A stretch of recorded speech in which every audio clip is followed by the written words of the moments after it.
irrationalist, romantic, pre-Marxist young Lukács being overcome by the truly Marxist mature Lukács in a gradual learning process.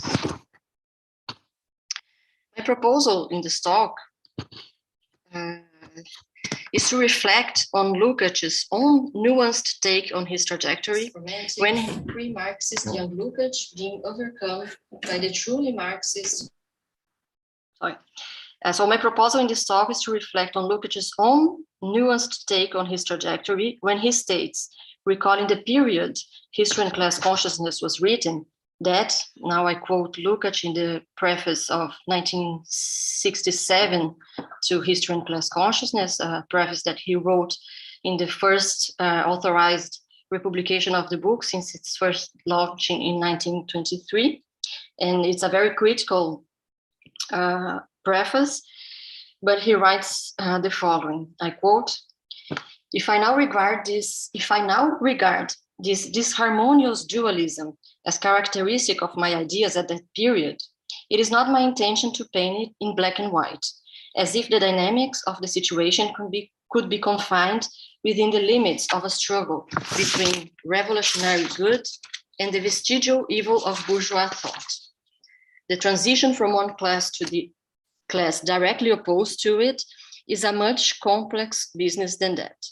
Looking back at it now, I see that for all its romantic anti-capitalistic overtones, the ethical idealism I took from Hegel made a number of real contributions to the picture of the world that emerged after this crisis.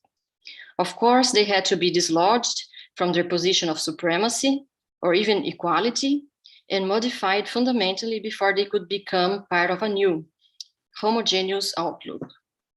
Indeed, this is perhaps the moment to point out that even my intimate knowledge of capitalism became to a certain extent a positive element in the new synthesis. End of quotation. I think this non-Manichaean take can animate a critique of contemporary fascist irrationalism that does not do away with a critique of bourgeois pseudo-rationalism where reason is reduced to instrumental rationality.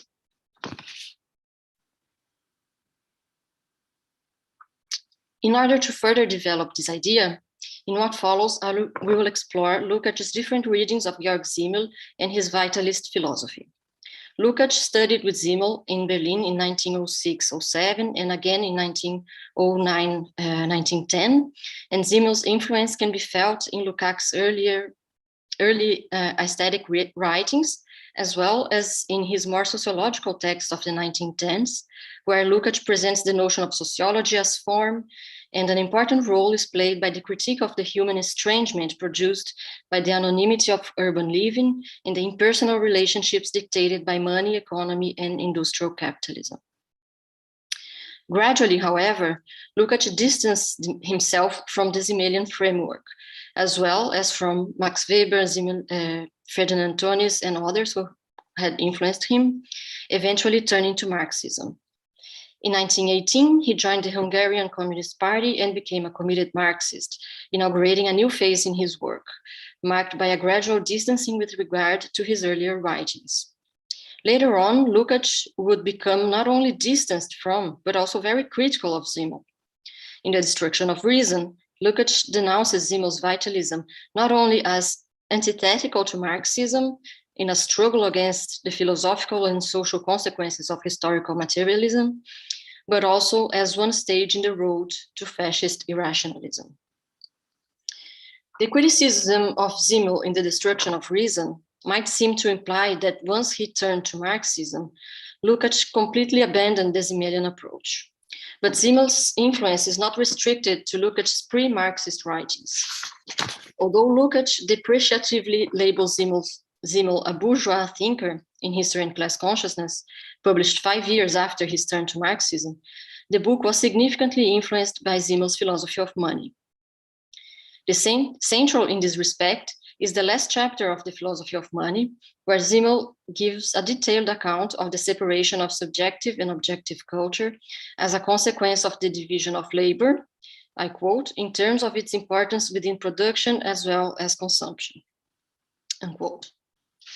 Within the sphere of production, Zimmel's analysis of the relation between subject and object of production, or capitalism's tendency to quantify and thereby erase the particular qualities of virtually everything and everyone, is astonishingly close to Marx's, especially to the then unpublished manuscripts. Zimmel draws attention to the complete divorce between the product and the worker, which, I quote, implies an accentuation of the enigmatic relationship which prevails between the social life and its products on the one hand, and the fragmentary life contents of individuals on the other, unquote. But he stresses the separation of the worker, not only from his products, but also from the means of production, turned into private property. Quoting Zimmel, in that it is the function of the capitalist to acquire, organize, and allocate the means of production. These means acquire a very different objectivity for the worker than for those who work with their own material and their own tools. This capitalistic differentiation fundamentally separates the subjective and the objective conditions of work. Moreover, I'm quoting Zimmel again, this process is continued and reflected in the fact that, in addition to the means of production, work itself is separated from the worker. This is the significance of the phenomenon indicated in the statement that labor power has become a commodity. The fact that labor now shares the same character, mode of valuation, and fate with all other commodities signifies that work has become something objectively separate from the worker, something that he not only no longer is, but also no longer has. For as soon as his potential labor power is transposed into actual work, only its money equivalent belongs to him, whereas the work itself belongs to someone else, or more accurately, to an objective organization of labor. End of quotation. In this process, the worker is separated from his product, from the means of production, from his own work, from his labor power, and all of these acquire, moreover, an objective independence. Quoting Simmel, the product of labor in the capitalist era is an object with a decidedly autonomous character, with its own laws of motion and a character alien to the producing subject. This hypertrophy of objective culture, this growing estrangement, in Zimmel's words, between the subject and its products, ultimately invades even the more intimate aspects of our daily life. This process, which Zimmel calls the increasing objectification of spirit, is also central to Lukács' concept of reification.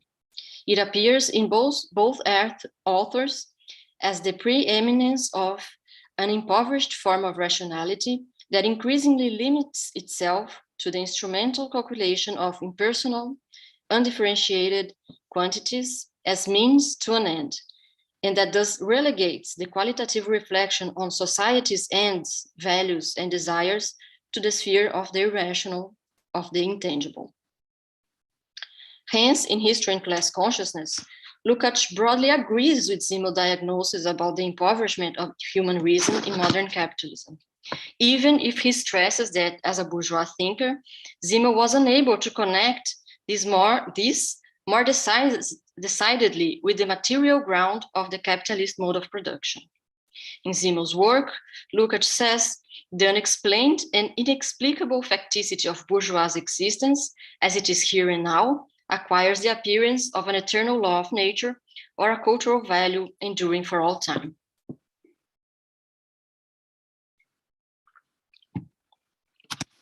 Lukács' take on Zimmel in The Destruction of Reason, as we know, is far less sympathetic.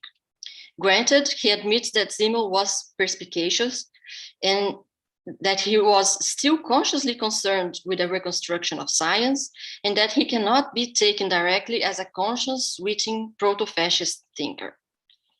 But Lukács shows in detail how Zimmel was an ideologist of imperialist parasitical capitalism, to the extent that he contributed to the creation of a specific philosophical mood. And I'm quoting Lukács, a disintegration of confidence in understanding and reason, the destruction of human faith in progress, and credulity towards irrationalism, myth, and mysticism. The philosophical mood that would later allow for national socialist philosophy, in quotation marks, to become prevalent. A philosophy that for Lukács is with so little foundation or coherence, so profoundly unscientific and coarsely dilettantish. So he prepared this mood that would allow later for this philosophy to become prevalent. Simens Vitalism contributed to this philosophical mood, argues Lukács, in that to the meaninglessness of life in capitalism, he opposed a mythical Weltanschauung. Quoting Lukács, in itself and considered immanently, my individual life is completely meaningless. The external world does not offer me a meaning, for scientific knowledge has desanctified the world. So where can I now discover the meaning of my life? Unquote. Since bourgeois philosophy could not provide the individual with an answer, it instead, quote, attempted to destroy all hopes of a purposeful life within the human community and of a social answer to the loneliness of the bourgeois individual. This loneliness is turned into the tragic fate of culture in general. Quoting Lukács, here the basic tendency is plain, that of inflating elements of the imperialist epoch specific to the situation of the individual, notably the intellectual individual associated with its culture, into the eternal tragic conditions of culture in general. Unquote. Thus, instead of trying simply to deny the contradictory and problematical nature of contemporary culture, as was the wont of the vulgar apologists, in Lukács' words, Zemo took the concrete social economic problems of culture as the manifestation of a universal tragedy of culture in general, a tragedy that rests on the antithesis between subjectivity and cultural construction, or between soul and spirit, understood by Zimmel as the soul's own products and objectifications. Soul and objective spirit possess their own different logics for Zimmel. Although spirit is an objectification of the soul, and thus is a creation of the individual, once it is created, it follows its own logic, alien to the subject. The capitalist division of labor, and above all money, were, according to Zimmel, formations of this kind. I'm quoting Lukács, the fetish character which Marx assigns to economic objects in the era of mercantile production is only a specially modified case of this general fate of our cultural contents, unquote. Another quotation from Lukács, so the tragedy of culture was represented as only a manifestation of the ultimate contradictory character of life itself, unquote, and not of the concrete social economic problems of parasitical imperialist capitalism. The corresponding attitude to this Weltanschauung is, for Lukács, a complacent cynicism as an absolute and an absolute practical conformity that establishes a crumb of comfort for man's soul in the nihilistic self-dissipation of relativism. Hence, for Lukács, a main problem in Zimmel's philosophy of life is the absence of a decidedly historical dimension in the phenomena he describes, collapsing objectification with the hypertrophy of objective culture and turning it into an inescapable destiny. For Lukács, historical materialism, on the other hand, allows one to conceptualize the overcoming of capitalism and of reification. This critical view of Zemo also appears in the critical preface of 1967 to History and Class Consciousness that I mentioned in the beginning, where Lukács considers that in his first Marxist book, he himself had not been able to escape these consequences, as he also had falsely identified the opposed fundamental categories of reification and objectification. Quoting Lukács in the preface, for objectification is indeed a form of exteriorization that cannot be eliminated from human life in society. If we bear in mind that every externalization in practice is an objectification, then it is clear that we are dealing with a universal mode of exchange between men. And insofar as this is the case, objectification is a natural phenomenon. Only when the objectified forms in society acquire functions that bring the essence of man into conflict with his existence, only when man's nature is subjugated, deformed, and crippled, can we speak of an objective societal condition of alienation. This duality was not acknowledged in history and class consciousness, unquote. As he sees his own early work, then Lukcs does not differentiate objectification from reification. That is, he equates natural and negative forms of exteriorization. Hence, every instance of objectification would be seen as reifying, which would lead to an equally eternalized conception of reification as a human condition.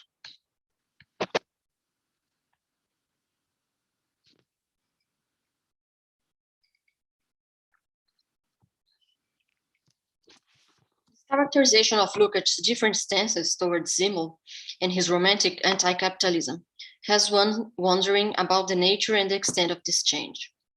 As mentioned in the beginning, it is very common to draw a line between these moments and then interpret this break as either a loss or a gain. But maybe these stances are not mutually exclusive. Maybe we can articulate them even if Lukács himself does not seem to have done so. I think this is possible because neither Simmel nor Lukács in history and class consciousness really equate objectification and reification, but they do have decisively opposed views of history, either tragic or revolutionary. Next, I argue that first, Lukács does not collapse objectification and reification in history and class consciousness, and that Simmel cannot be said to have an ahistorical account of objectification. Being a transitional work, history and class consciousness is very unconventional in its articulation of many different theoretical orientations. In the critical preface of 1967, Lukács sees the book as a highly contradictory amalgam of theories in a time he had united conflictual intellectual trends within himself, which led to glaring contradictions. As Lukács himself notes, confusion, however, is not always chaos. It is possible to delineate the reciprocal relationship between these conflicting tendencies, as well as their operation in the very original theoretical setting they give rise to. The matter is much complex than a black and white picture, as mentioned by Lukács, as if the dynamics of the situation could be confined within the limits of a struggle between revolutionary good and the vestigial evil of bourgeois thought. In fact, Lukács' self-criticism regarding the alleged collapsing of reification with objectification in general is striking if one considers that in the very beginning of his text, he says the following. Before tackling the problem itself, we must be quite clear in our minds that commodity fetishism is a specific problem of our age, the age of modern capitalism. The distinction between a society where the commodity form is dominant, permeating every expression of life, and a society where it only takes an episodic appearance is essentially one of quality. For depending on which is the case, all the subjective and objective phenomena in the societies concerned obtain qualitatively different forms of objectivity. End of quotation. So only in the modern capitalist division of labor does labor become abstract, equal, measurable, and comparable. Only then does it become capable of influencing decisively the objective form of things and people in the society, thus emerging, their relation to nature and the possible relations of men to each other. Hence, as we can see from these passages, for Lukács in history and class consciousness, objectification as the acquiring of a form of objectivity is not identified with reification. On the contrary, the author makes it clear that reification is a phenomenon that appears only with modern capitalism. A similar argument can be made with regard to Zimmel's conception of objectification of spirit. Before addressing the negative effects of the separation between objective and subjective culture, he describes the normal relation between them. Quoting Zemo, by cultivating objects, that is, by increasing their value beyond the performance of their natural constitution, we cultivate ourselves. It is the same value increasing process developing out of us and returning back to us that moves external nature or our own nature, unquote. Thus, the realization of the subject as a totality takes place through the elaboration of an object, which reflects the whole being of its producer. At the same time, the objectification of spirit is what provides the form that makes the conservation and accumulation of mental labor possible, in Zimo's words. It is the most significant and most far-reaching of the historical categories of mankind.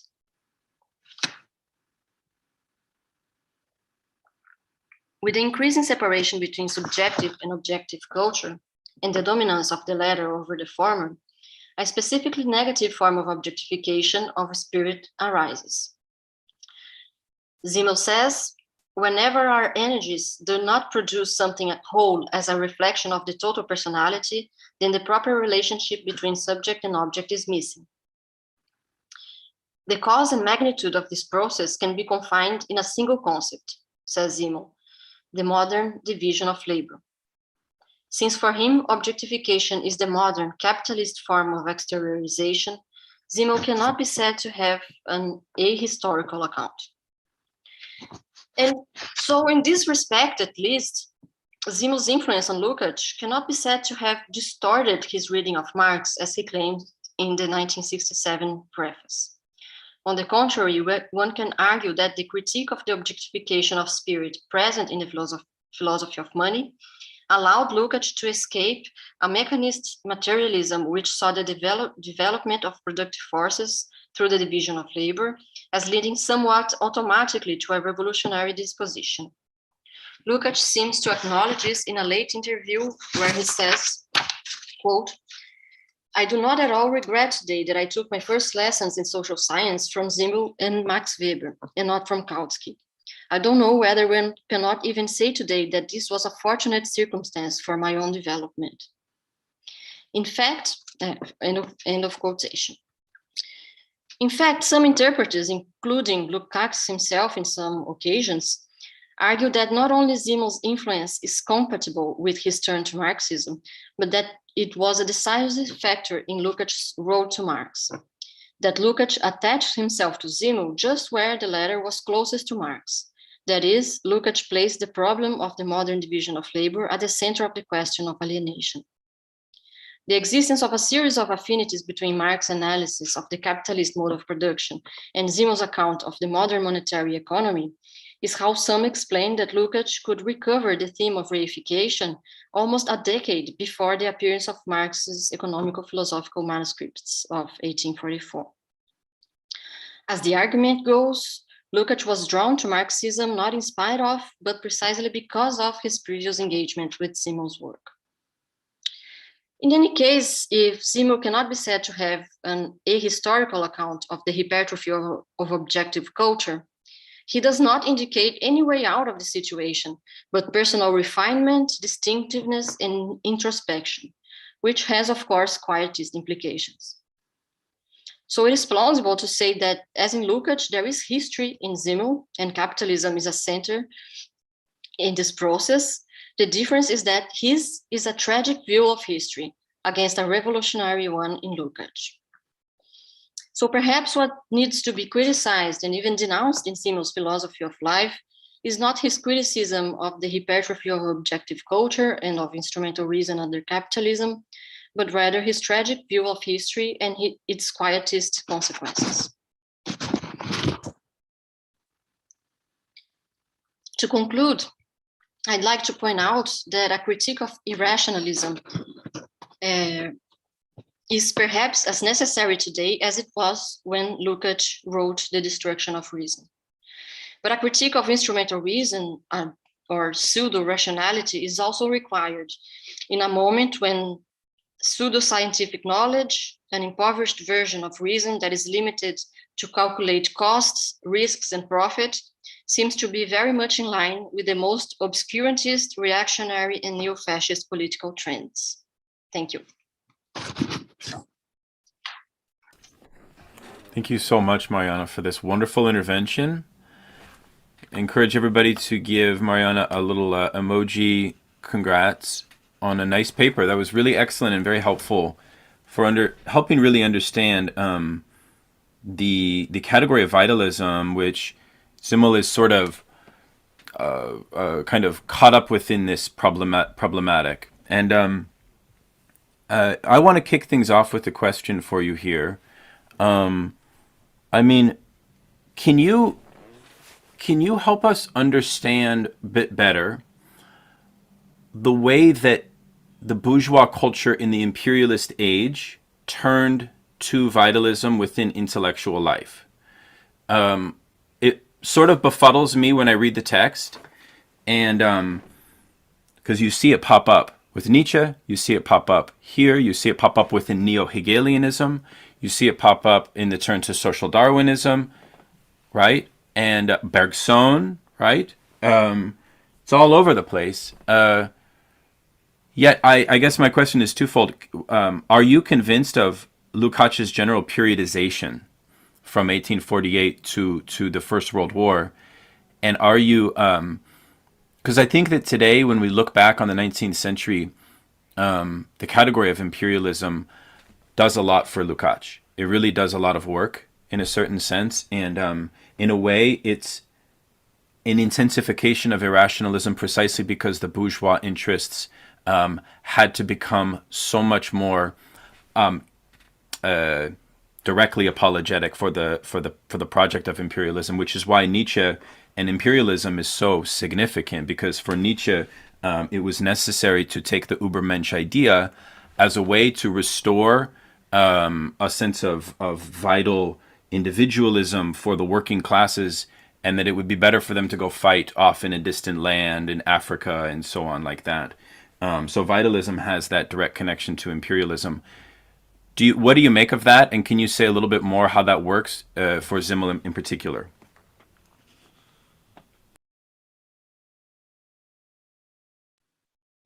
Yes, thank you for the question, Daniel. I think his periodization is, I think it's very, how to say that,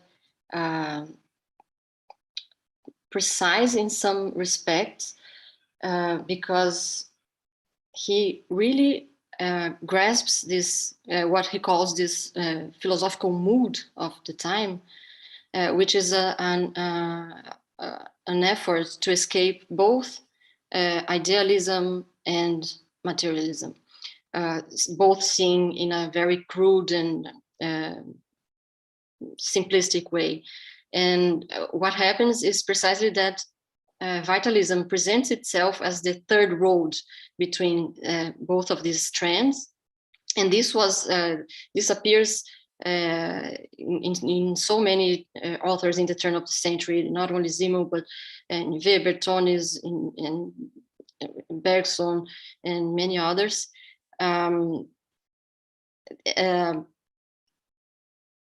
They want to criticize, and they criticize capitalism's turn to a conception of science that excludes them, and that excludes the human search for value and for desire and for community and so on. So they have to search for something to put in that place.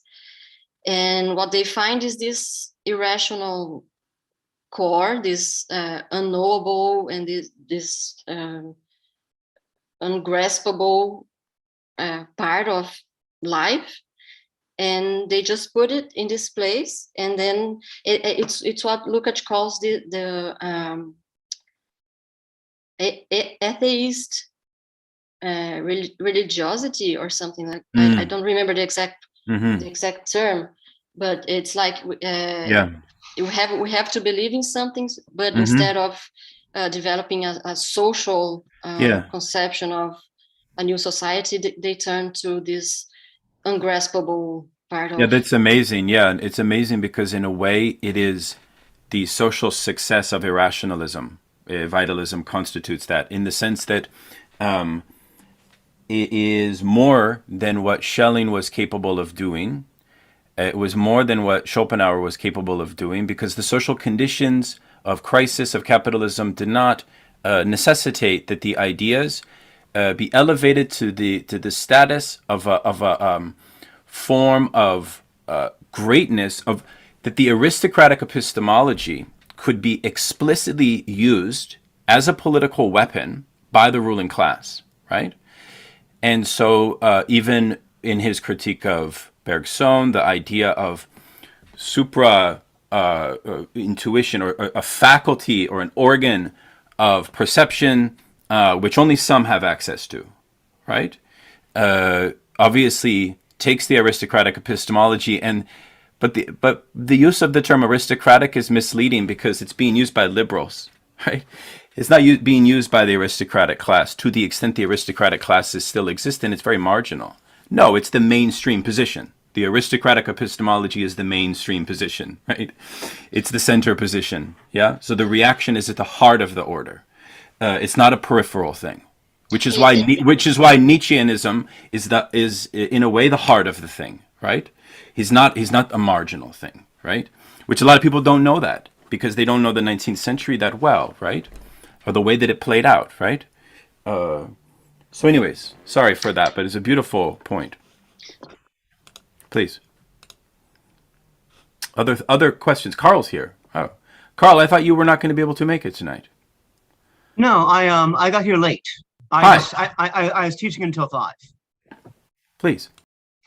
So I guess I have an interesting. I guess I wonder to what extent is vitalism in this period then motivated by crises that are actually happening in the natural sciences about whether or not it's actually possible to reduce biology to physics. Like, is there a way in which like the vitalism itself is, I don't know, has a kind of rational dimension to it? Because there was actually this problem of how to understand life in terms of physics? Or is it an irrational, or is vitalism being developed in a way that's sort of tangential to that kind of concern in the natural sciences? Because when I read 19th century sciences and I read, what people were thinking about before and after Darwin, right? This concern about the nature of life is a big concern, and there's a felt concern in a lot of people that there is something really weird about life that just can't be understood in terms of physics alone. Right, that's definitely a concern a lot of them have, and they have that, but I just don't know if that concern among biologists and scientists, is that something that gets picked up by vitalists, or is it as tangential? What's the connection there? I'm curious about this. So if you can address this, I appreciate that. So thank you. Thank you for the question, Carl. Of course, I'm not a specialist in this, so I'm just going to say what came to my mind as you were talking. I think because vitalism is explicitly against all definition of life, be it made by biology or physics or whatever. But I think it can be seen to some extent as a reaction to the reduction of life into the natural sciences, to the physics of life. But they go to the extreme. They don't know. You can have the biologists saying that there's something more than physics and so on. That's one thing. That's not irrationalism all the way down. But you can have the other go to the extreme and say no. There's something we can. In that there is not something that we cannot understand. The central, the most important thing of human life is something that we cannot rationally grasp. So I think it might be a reaction to that, but one that went very far.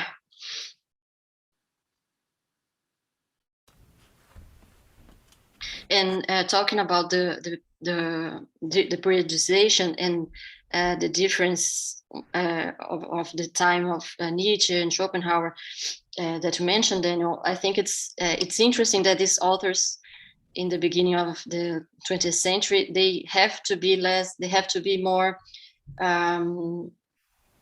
sophisticated in their apologetics of capitalism, because they cannot simply defend aristocratic visions so clearly as it was possible before. So this makes it's much more complicated to articulate the epistemological and the political side of vitalism. That's why I love this book, because it really shows that, you know, at a certain point in European history, the philosopher was in a way inextricably bound up with not only a social project, but almost with like the philosopher qua statesman. But of course, you know, like that lives on. I mean, Leo Strauss was effectively a statesman of the US creation of the neoconservative movement, right? He played the same role. Kojève is a statesman. Like, today, we don't have philosophers. I mean, Francis Fukuyama is kind of a statesman, I guess. But it's very interesting, this kind of socially engaged position of the philosopher is extremely humbling for any philosopher working today, because they possess a certain social power, no doubt, right? Okay. It seems that we are reduced to, sorry. No. It seems that we are reduced to the epigons and this really fringe figures that Lukács talks about, that are, when he talks about National Socialist philosophy, in quotation marks, and when he meant, these Nietzsche and Schopenhauer and Zemo and so on are considered, are criticized, of course, but there's something there. He also mentions these purely apologetic thinkers, and that I think we have today, unfortunately.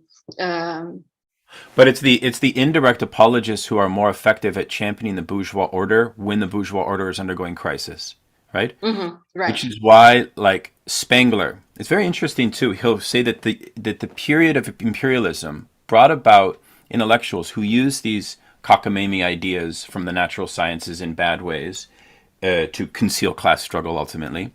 But they the point that I'm wondering is, like, Lukács doesn't really leave room for the autodidact philosopher, because he always accuses even Spengler of being like a phony. He hasn't done his homework. He's not a rigorous scholar. So there's something very classical about Lukács's defense of the intellectual, which relies on an institution, relies on a strong institution. So you see my point. Although that's not entirely true, because he's extremely praiseworthy of Lenin, and Lenin did not exist within institutions. So there are exceptions. Other thoughts and questions? I want to see hands, please. We have a few minutes. One more question, please. Anyone would be open. Let's see if there's any on the chat here. This has been a great talk. Let me just do a quick housekeeping. Adrian Johnston is with us. So hello, Adrian. Nice to have you. And Vanessa Wills is with us. Vanessa has to leave at 7:30. So Adrian, is it all right if Vanessa goes next? Is that okay with you? I mean, I think it might be our only option. Oh, it's totally fine with me, and especially in light of it was my fault for confusing time zones and getting the start time wrong. You'll be in purgatory until then, okay, Adrian? You'll be in a special gulag scenario. Let me then thank Mariana. If you wish to go to bed, we'll allow you to go to bed, considering it's like midnight for you. But a great talk. Really fabulous. So much. I mean, I loved the whole, we didn't even talk about the chapter on German sociology, which is so rich. There's so much there. Thank you so much for the space. Thank you for the questions as well, and I'll stick around until I'm able to. Great. Our next speaker, Vanessa Wills, is a professor of philosophy at GW, George Washington University in Washington, D.C. Vanessa's work I'm just becoming familiar with, and we're super stoked that she has agreed to join us. I think Vanessa definitely has a paper title which is the most interesting paper title that I've seen of this conference so far. And once I say it, I'm going to give the floor to Vanessa. Why Reason is Communist, on the enduring relevance of Lukács's destruction of reason. Dr. Wills, please. Great. Yeah, thank you so much for having me. So I'm going to do things. One, I'm going to make my standard bid that I know everybody is in a different, situation, so on. If you feel comfortable putting your camera on, it helps me a lot. And I appreciate, all of you who are exchanging your energy with me tonight. So yeah, thank you so much for this event. So what Daniel very kindly omitted is that I basically horned my way onto the, I was like, what? There's an event about Lukács. I teach sections of the destruction of reason in a grad seminar that I've taught a few times now over the past 5 years, called Philosophy of Fascism and Anti-Fascism. I typically teach the Nietzsche chapter of the destruction of reason. And it's always, I always feel like I'm sort of fighting the good fight to say, hey, everybody, this is a really good book. Like, we should pay attention to it. So I'm excited to have a few nights to do that with people who are similarly enthused by the ideas that are presented here. So yeah, so my title, if the title is exciting, let's hope the talk is at least as engaging. So yeah, this title, Reason is Communist. So this is a kind of, this is a phrase that leapt from my mind in the middle of a talk actually that I was giving last spring. And I was asked a question in Q&A, and in the throes of the back and forth and the excitement and getting and wanting to sort of like get my point across very quickly in little time, I said, reason is communist. Reason is communist. And one of the things that this means is that, oftentimes I think many of us will be familiar with the kind of inflation of the concept of communism, right? Where various kinds of critiques that come from the far right or even the not so far right will name, any position that is anything to the left of Mussolini is communist, right? Anything that is good, decent, reasonable, sensible, accords with what people who care about the well-being of themselves and their communities would want to do, gets, slandered, right, as communist. And the fact is that actually, right, there's one reason to kind of push back against that, because usually it is some kind of ridiculous slander, but there's a kernel of truth, right? And the kernel of truth is that communism, in fact, has the most rational way of understanding the world, our place in it, and how best to satisfy our needs as human beings. It is, in fact, the case, right? And this is something that I think Marxists, don't need to be shy about. It is, in fact, the case, right, that all of these good things that we might want, the continuing to maintain the planet as a place that human beings can live, people being able to have fulfilling and meaningful connections with one another, being able to attend to our health, right? In the midst of this global pandemic, it's just obvious that capitalism and capitalist nations have no plan to do something as basic and fundamental as keeping their populations alive, right? All of these things are exactly the kinds of problems that, yes, it is true, communism is an answer to, right?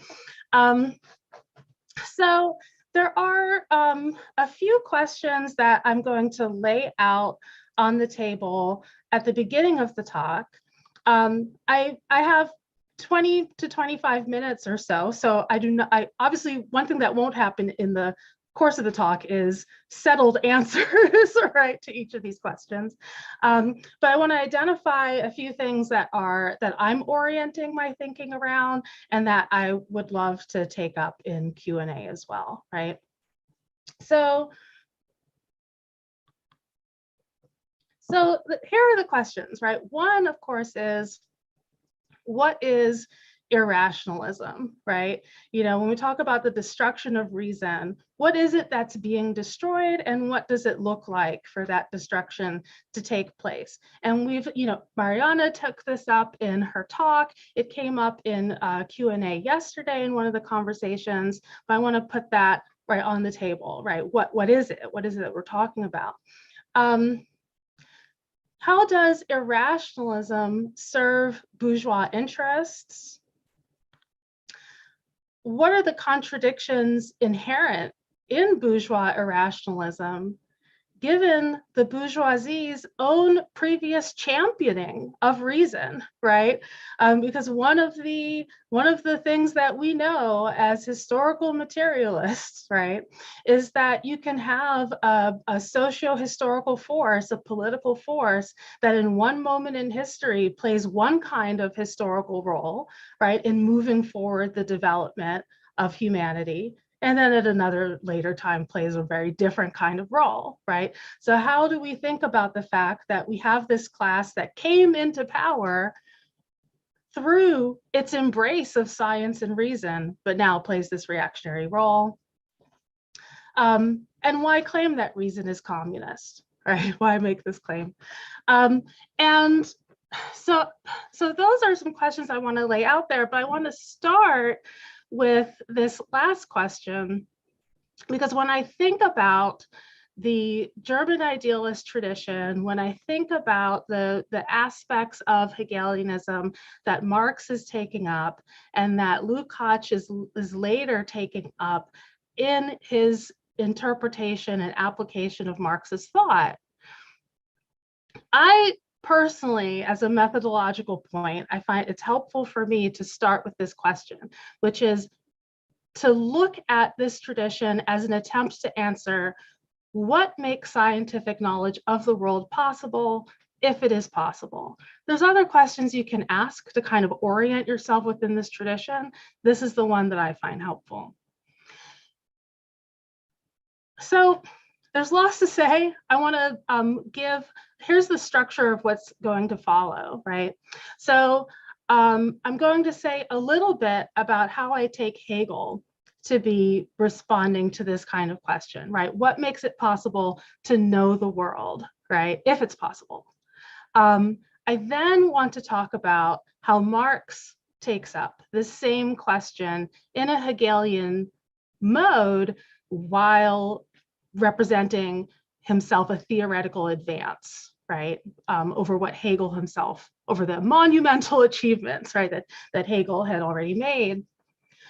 And then I want to situate Lukács within that, right, and talk about what are the lessons that we can draw for our contemporary circumstance, right, in thinking, because I think what is most valuable, well, I don't know, what I find, one of the things I find extremely useful in Lukács, right, is to think about the ways different kinds of theoretical interventions that we observe in the academy, in the media, in the press, wherever we find them, represent either a kind of attempt to preserve and advance the best tendencies of bourgeois thought, or represent a kind of shrinking back and reaction against, right, the bourgeoisie's own achievements.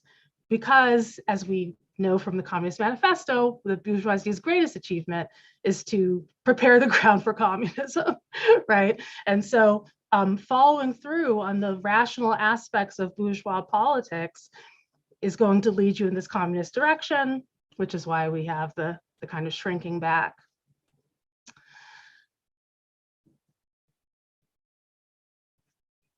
So necessarily very brief treatment of Hegel.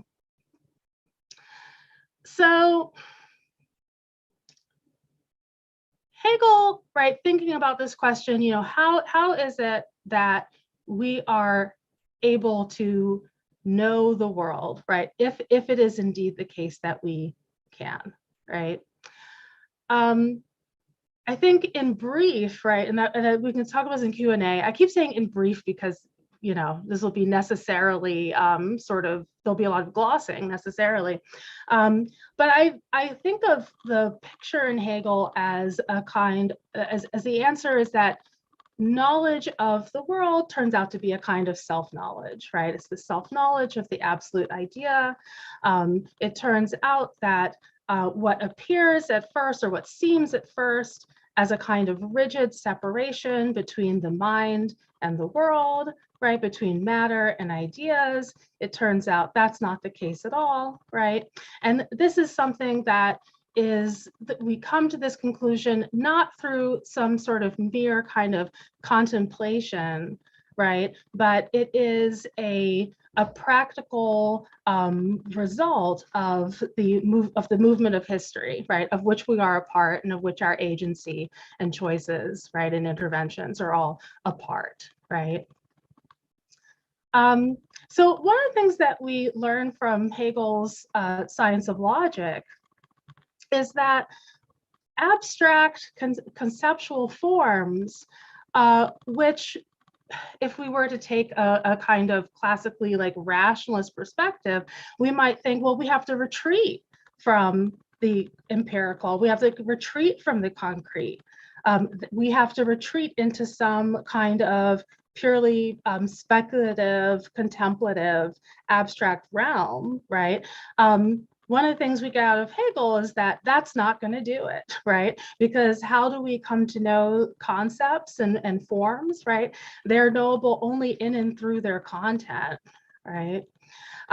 It's their content, the determinate character of being with a capital B, right?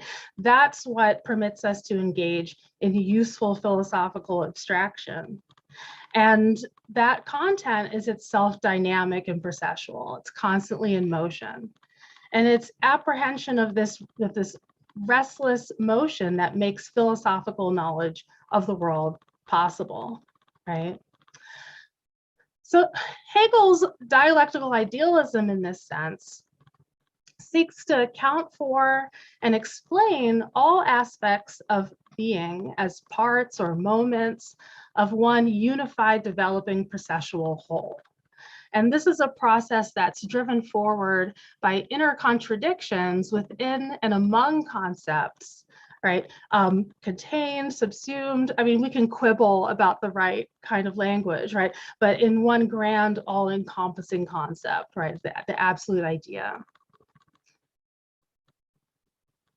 So with that being the case, right? So with this totalizing ideal abstraction, right, constituting all existence, it means that the kind of typical opposition that, with which philosophers are very familiar between form and content is not going to hold much meaning here, right? So put differently, being is fundamentally conceptual for Hegel.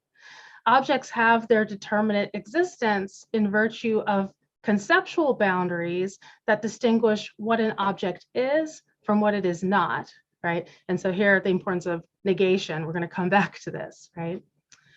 But those determinate boundaries themselves shift over time as the object goes through a process of development and interaction with the world around it, right? So hence Hegel's claim that all things contain their own negation. They exist as they are in virtue of what they are not. Over the course of time, they assume qualities and characteristics that they did not have before and lose ones that they previously did have. And just as they emerged in the course of history, so they may fade away, right, in the course of history, even while being preserved in some sublated form. So what this means is that apprehending, sort of, passively apprehending a thing in its static isolation tells us only how that thing appears at that particular time. And it may not even tell us that, right? It's not going to give us very much information, useful information at all. To know the real nature of the thing, right, to understand its essence, we have to understand how its present appearance is a negation of its prior appearances, and we must appreciate that its future appearances may annihilate its present one. Thus, taken historically, a thing might be identical with what, if taken only in static isolation and rigidly opposed to it, might appear as something completely different, sharing no particular appearance with it at all. So one consequence of this for Hegel is that logic can be fully understood not a priori, but only in connection with substantive empirical content. A sentence like A equals A, right? True enough as a tautology of formal logic, but no object is in fact simply identical with itself. It is also always what it is not. The logical relationship of ideas, which is also the actual relationship of things in existence, is revealed only once the content within the abstraction of pure being is unfolded and can be known as history. And this is a doctrine that appears throughout Hegel's writings. So in the preface to his Elements of the Philosophy of Right, Hegel counsels his reader, quote, form in its most concrete significance is reason as conceptual cognition, and content is reason as the substantial essence of both ethical and natural actuality. The conscious identity of the two is the philosophical idea, right? So I want to turn now to what does Marx do with this? So in an afterword to the second German edition of Capital, Marx described his relationship to Hegel's philosophical method in the following oft-cited terms.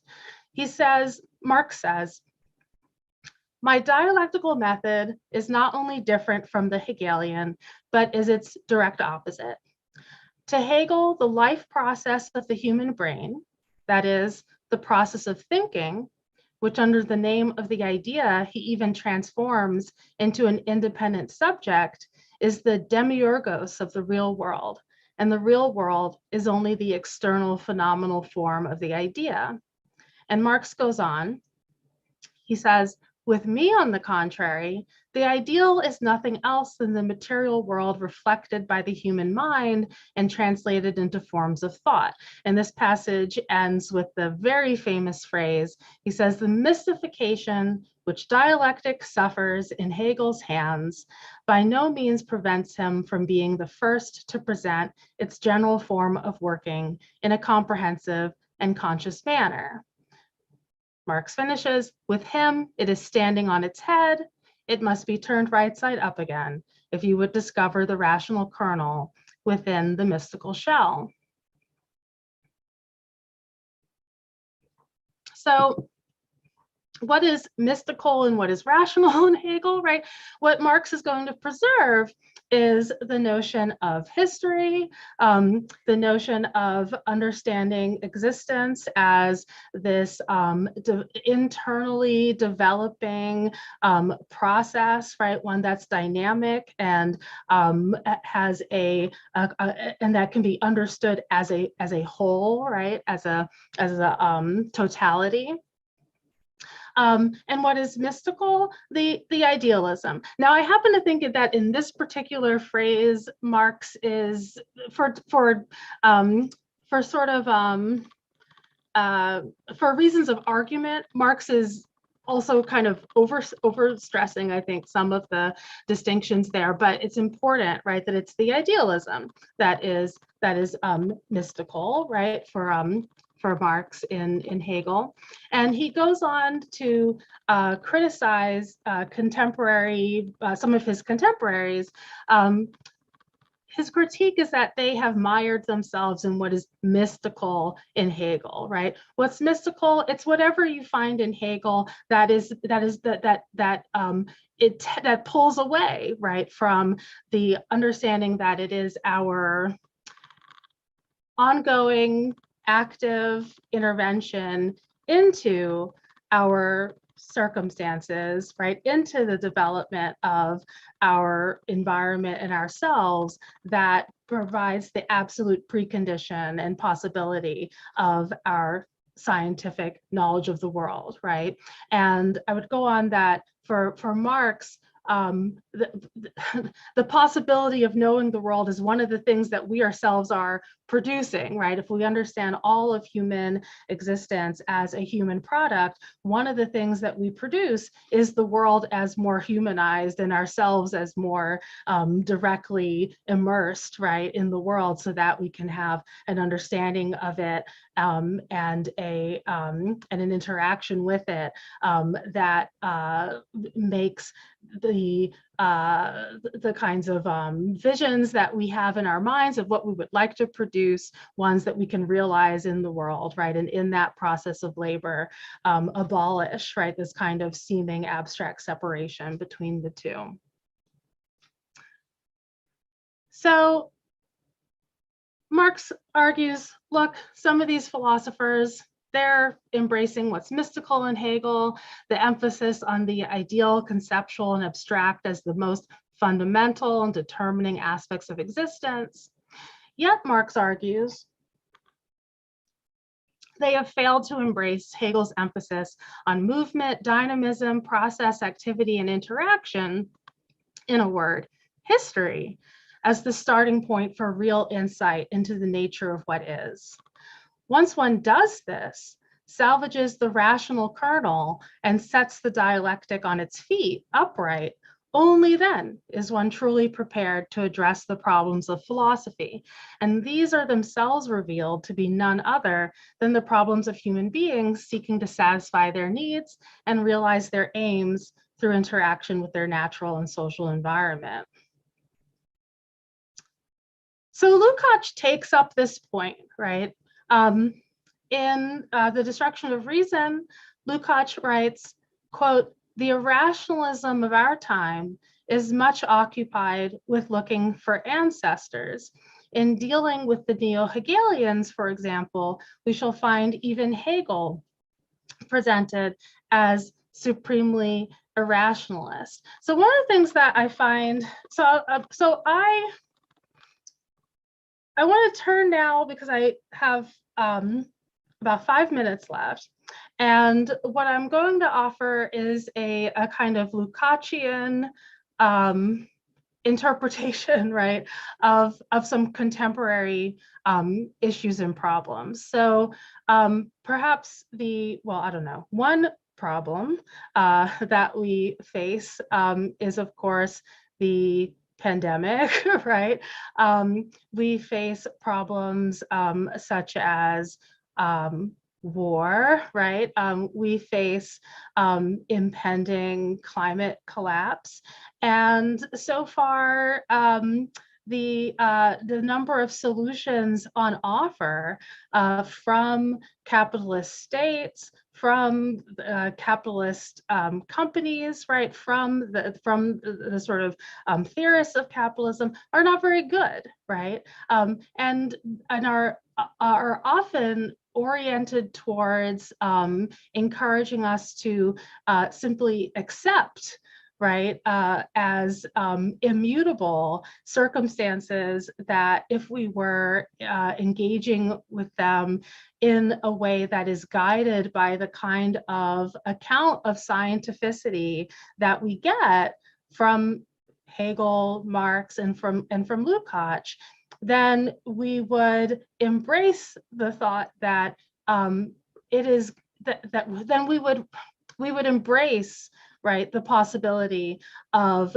engaging in transformative, revolutionary change, right? We would be shaken from the slumber of sort of passively looking as the contradictions of class society threaten the existence of human beings on the planet. And the answer that we get are, well, we got to learn to live with the virus. Maybe you should recycle a bit more, right? Answers that just kind of accept these contradictions as irreconcilable, right? And so one place in recent times that I think the lessons we get from Lukács regarding the role of irrationalism are particularly useful are in thinking about the U.S. and some of the responses in the immediate aftermath of the COVID-19 pandemic. So we had two kind of major kinds of political responses. One, which is still going on, is a kind of workers' rebellion of a kind, right? In spring 2020, there were more wildcat strikes than there had been in many, many years before then. We had people demanding better health care, demanding safer conditions in their workplaces, demanding access to personal protective equipment and so on, right? And very quickly, we had the so-called lockdown protesters. And this is not just a dynamic in the United States. There were and are lockdown protesters all over the world, right? So whether it's anti-vaccine movements, anti-masking, right, and so on and so forth, a lot of these movements, I think, are best understood within the context of their standing within an irrationalist strain, right? An irrationalist kind of movement. Now, what is the goal? What is the kind of class basis of that kind of irrationalism? It turns out that if you actually want to meaningfully address a public health emergency, you're going to be led to social responses. You're going to be led to interventions that emphasize the necessarily interconnected nature of human survival on the planet. You're going to be led to views that cause you to question the absolute exaltation of a kind of cheap and empty individualism over the actual protection of the lives of individual human beings, right? And so there's this kind of tension that emerges, and the answer then becomes, if your economic position is premised on resisting any of those kinds of social responses and the kinds of socialist, right, politics that they might move you in the direction of, then you're going to pull against them, right? So in the final pages of The Destruction of Reason, Lukács names two defenders of reason. So he says around 1848, there first appeared the major, really decisive adversary of the destruction of reason, and that's Marxism, right? I've said a bit about that, but he goes on to name what he takes to be the second defender of reason. So, writing in his time, he says the other new element in the active, large-scale defense of reason is the peace movement. Today, as under Hitler, warmongering is again the major social force working towards the destruction of reason. And today, its ideological battlefield is the Cold War. He goes on, in constructing a more and more concrete defense of peace, the peace movement is increasingly leading to ever higher generalizations and making an increasingly strong appeal to the independent judgment, resistant to all mendacious propaganda, and reason of many hundreds of people. And he continues, its mere existence has a world historical significance for human thought. The protection of reason as taking the form of a mass movement. So I'm gonna wrap up here within about 30 seconds, right? So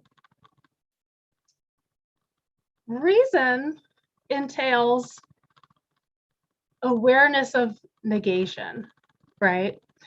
Reason entails, because reason is possible and made possible by an understanding of the historical and ever-changing nature of things, you cannot be rational unless negation and unless the concept of negation, right? Unless the ability to look at the world as it is and understand that it needn't be that way. It won't always be that way. It hasn't always been that way. And that this is an absolutely universal feature of everything that is. If you don't appreciate that, then you're not, then you're not doing reason. But that's precisely what a ruling class cannot countenance. The idea that it hasn't always been thus and won't always be thus is completely anathema to the naturalizing of the rule of capital. So the points that the fact that Lukács names these two factors, right? One, Marxism as a political movement and as an intellectual movement, and two, a very specific movement against war, right? And today we can say similar of movements against climate destruction, of movements for workers' rights, of movements for life in the face of the pandemic, right? Of people who don't want to be sort of left to sacrifice themselves for the economy, as US politicians have called for, right? All of these things, these are not just questions of serving the subjective desires of workers, although that would be a good reason to do it anyway, right? But in fact, it has a much greater claim than that. It is actually the rational thing, right? It is the thing that a correct and objective understanding of the world and the place of human beings within it demands of us. So thank you. Bravo. Excellent job, Vanessa. Very excited about this talk. I felt like very seldom do I hear Hegel talked about in such a way where I feel like I understand what's actually being said. It's quite refreshing. It's kind of like one of those assignments that you should do is like describe Hegel without any references or any esoteric jargon. Good luck. Right. But you did it. You did that. So bravo. I really love the section on neo-Hegelianism. I mean, I was thinking to myself, like, how do we understand certain analytic philosophers turning to Hegel in our own time? Mm-hmm. When Lukács says one of the hallmarks of Wilhelm Dilthey and some of these other neo-Hegelians that he critiques is that they read Hegel, but they can't read the negation of the negation. Mm-hmm. Number one, which is a very interesting point, because it means that concept is somehow intrinsically a political one, as I read it. Number two, Hegel's invoked as a way for the liberal philosopher to make a détente with the reactionary philosopher, to make a partnership with them. In a way, Hegel moderates the aristocratic tendency. So you can't really have explicit aristocratic epistemology from Hegel, in a way, And so there's so much. And the other beautiful thing, and Daniel Lopez is giving a talk on the young Hegel, is that Lukács says that the core of Hegel's politics is the Jacobin position. That there's no way to read Hegel from the philosophy of right as a kind of state Prussian-oriented philosopher. It's right. I love that point. Which is why Ishe Lenda can say Lukács is moderate too. Or that Marxism is the most moderate position. Okay, questions. Raise your hands for Vanessa, please. We have one from Mr. Sachs, Professor Sachs, and then all kinds of different comments. Carl, please go first.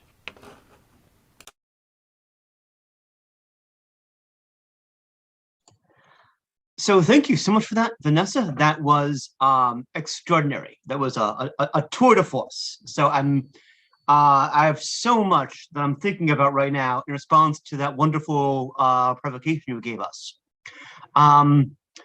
So I guess one thought that I might want to know a bit more about is, well, what is it that makes reason communist for us?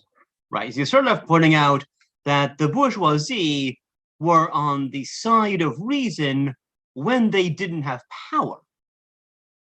So is that the real underlying antithesis is authority versus reason, or power versus reason, or violence? So that when the bourgeoisie didn't have the commands of the state, or didn't lack command of the state and didn't have monopoly on violence, they had to use violence because that was the only tool they had.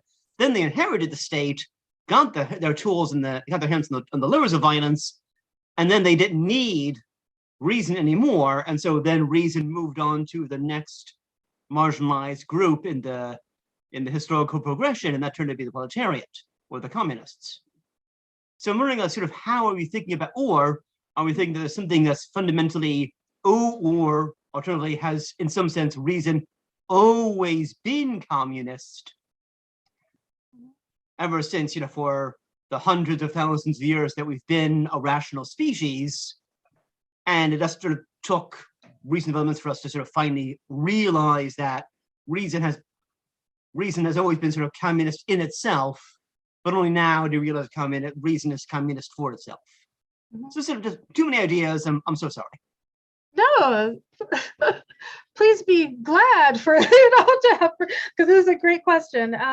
So the answer to the second question is definitely going to be no, right? I don't want to say that reason was always communist, right? Because it's not even, communism, both as whether as a movement, as a political movement, whether as a kind of theoretical intervention, whether as a kind of normatively dimensioned like advice about what to do. This is of course something that only emerges at a very particular historical time. It's just not the case that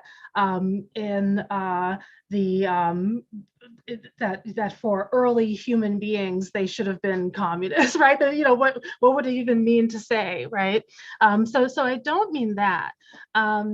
But I want to take up your questions about the relationship between the capitalist class and reason, because one of the things that is one of the things that highlights the contradictoriness, right, of the bourgeoisie's historical role is that even now they can't entirely dispense with reason, right? The whole reason that we have universities, right? The whole reason that we have universities, the whole reason that we have, any kind of whatever, as well, a space program, the CDC, whatever it is that they're doing from day to day, right? But the whole reason that we have these kinds of institutions is that it is you cannot rule humanity while completely embracing a flight from reason, right? You cannot have the kind of like completely full-throated endorsement of skepticism that many members of this class might like to have, right? Because you cannot manipulate the world without compromising with the fact that you're going to have to understand the world. You're going to have to act as though the world is a thing that could be understood, right? You're going to have to act as though it's possible to alter the world in some ways. So there's always this kind of compromise. I actually think you see this a bit now, the kind of contradictions between the incredible feat of being able to produce these vaccines so quickly, but then a bunch of people won't take them because because science education is so bad, right? Because the general kind of education of the populace is, the level is allowed to be so low because it is actually a huge important boon to the role of capital to have people educated in ways that don't necessarily put them in the best position to evaluate the kinds of information and arguments that you need to be evaluated in order to make these choices, right? Which is a problem because it's a problem even for capital itself, because they actually, it actually needs people to get vaccinated, right? And we're seeing the sort of effect, right, of sickness on various economies, right? So anyway, my point being that there's this kind of tension there, and even if we move back, right, and think about the role of the bourgeois classes at times of their ascendancy to power, yes, it's true that that reason helped that political rise. Yes, it's true that we see the embrace of reason over tradition, right, as a kind of ideological help to overthrowing feudal rule and so on. But it's also true that, again, right, the real embrace of science is what allows industrialization to be as successful as it is. And puts them in that economic position to pose a real threat to the previous kind of order. So then to answer the question of, well, why say that reason? What is sort of particularly communist about reason? I think one way to think about what communism is, right, is as a kind of championing of what is best in the human attempt to understand the world and to realize our own human potential and to live lives that are meaningful and enjoyable and good, right? It is, and much of what's being taken up is all of it, actually, of course, is an inheritance, right, from previous times. And so that's the kind of continuity, I think, is in understanding communism as, Daniel talked about the negation of the negation, right? Understanding communism as something that is a process, is what I want to say, a historical process that both preserves what is progressive in a previous historical moment, right? And subverts the destructive tendencies, right, of capital, because the tendency of capital at this moment is to destroy its own best contributions to human existence on the planet. And this is what communism seeks to prevent, right? Amazing. Sign me up. I'm on board. I'll join. Oscar? Thank you. That was, want to echo some of the previous comments. That was really incisive. And Thanks. yeah, and I guess I wanted to ask you a question about how you see the critique of irrationalism lining up with a kind of Marxist critique of ideology as well, which I think is kind of is adjacent to this critique of irrationalism. And maybe sort of to add to that would be, do you see a continuity between the earlier Lukács's attempt to sort of critique the so-called antinomies of bourgeois thought and his later critique of irrationalism, which I think is sort of contained maybe in some of the concepts that you outlined, subject and object, fact and value, all of those things. So I know those are kind of very broad questions, but I was curious if you had any thoughts. Yeah, thank you. Yeah, so relationships between irrationalism and ideology. Yeah, so I should say at the outset that when I use the word ideology, I treat that as itself a neutral concept.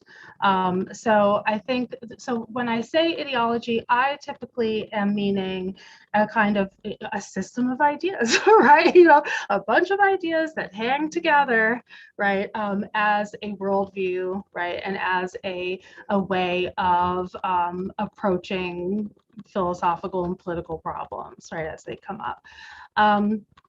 So that being said, yes, right.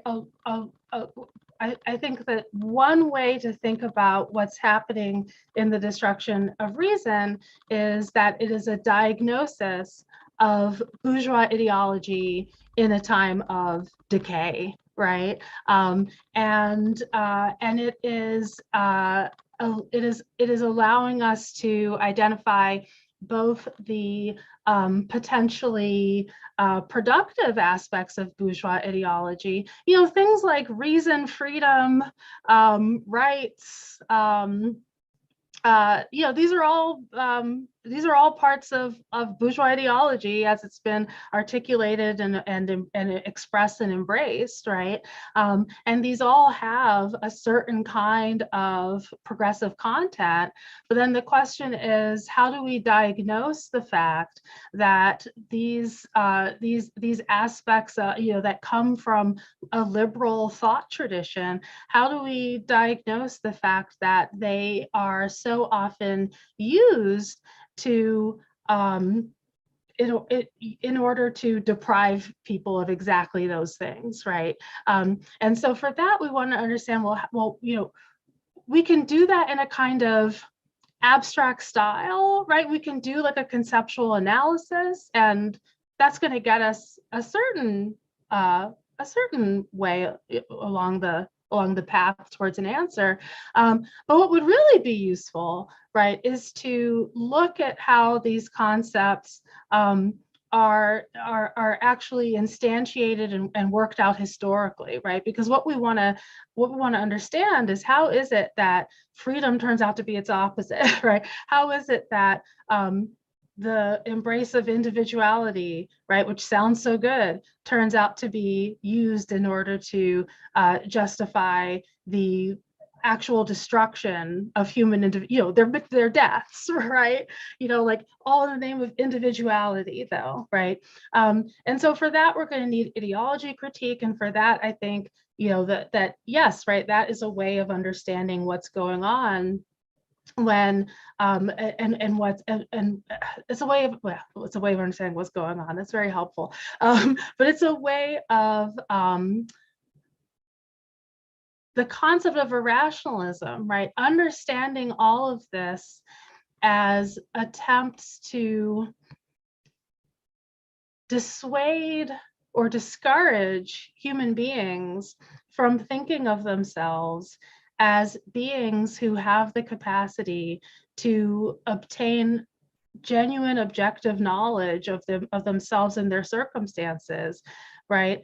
I think that notion of irrationalism adds that more robust kind of specificity to the critique of those kinds of forms of bourgeois ideology, right? Or allowing us to understand what is ideological about them in a problematic sense.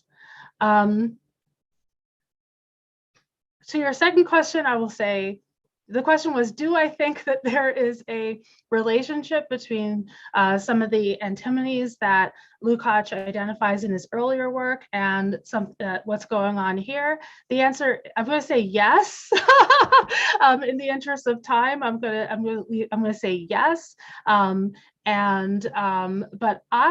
this is a great question that I have not traced it in exactly that way. So I will say yes, because I see there's other hands raised and I want to be aware of time. Okay, Igor's turn. Try to be quick. Very nice to see you, Vanessa. Yes, good to see you. And I suppose the question would extend to Mariana, if Mariana feels that the time is ripe to answer such a question. So there were a number of shots fired against Adorno the other day, okay, but there are other admirers of reason in the 21st century still alive, namely Jürgen Habermas and another one, namely Axel Honneth.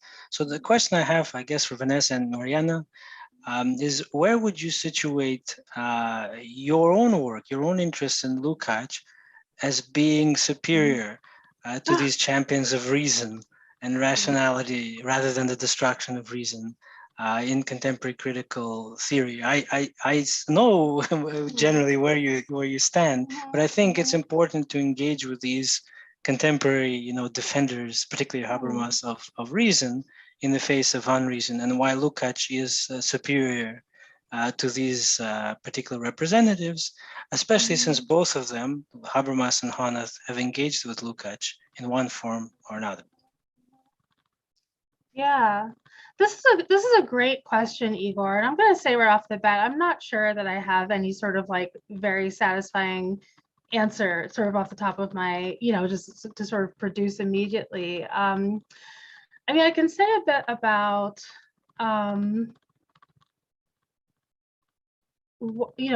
why I think that. So one way. So I talked a lot about the sort of impossibility or the inadvisability in any case of attempting to separate reason as a kind of abstract intellectual exercise from a concrete engagement, right, with the empirical facts of the world, right, or what is observable, right? And one thing I said less about was is another kind of mistake that one can make, and that is to think that reason is necessarily disinterested, right? Or that reason that picks a side is necessarily suspect, and this also dovetails with the question from Oscar about ideology and reason and irrationalism, because one way that people often mean it when they talk about ideology or an ideological point of view, often what's going on is that people are saying, well, you're interested, right? You're biased, you have a side,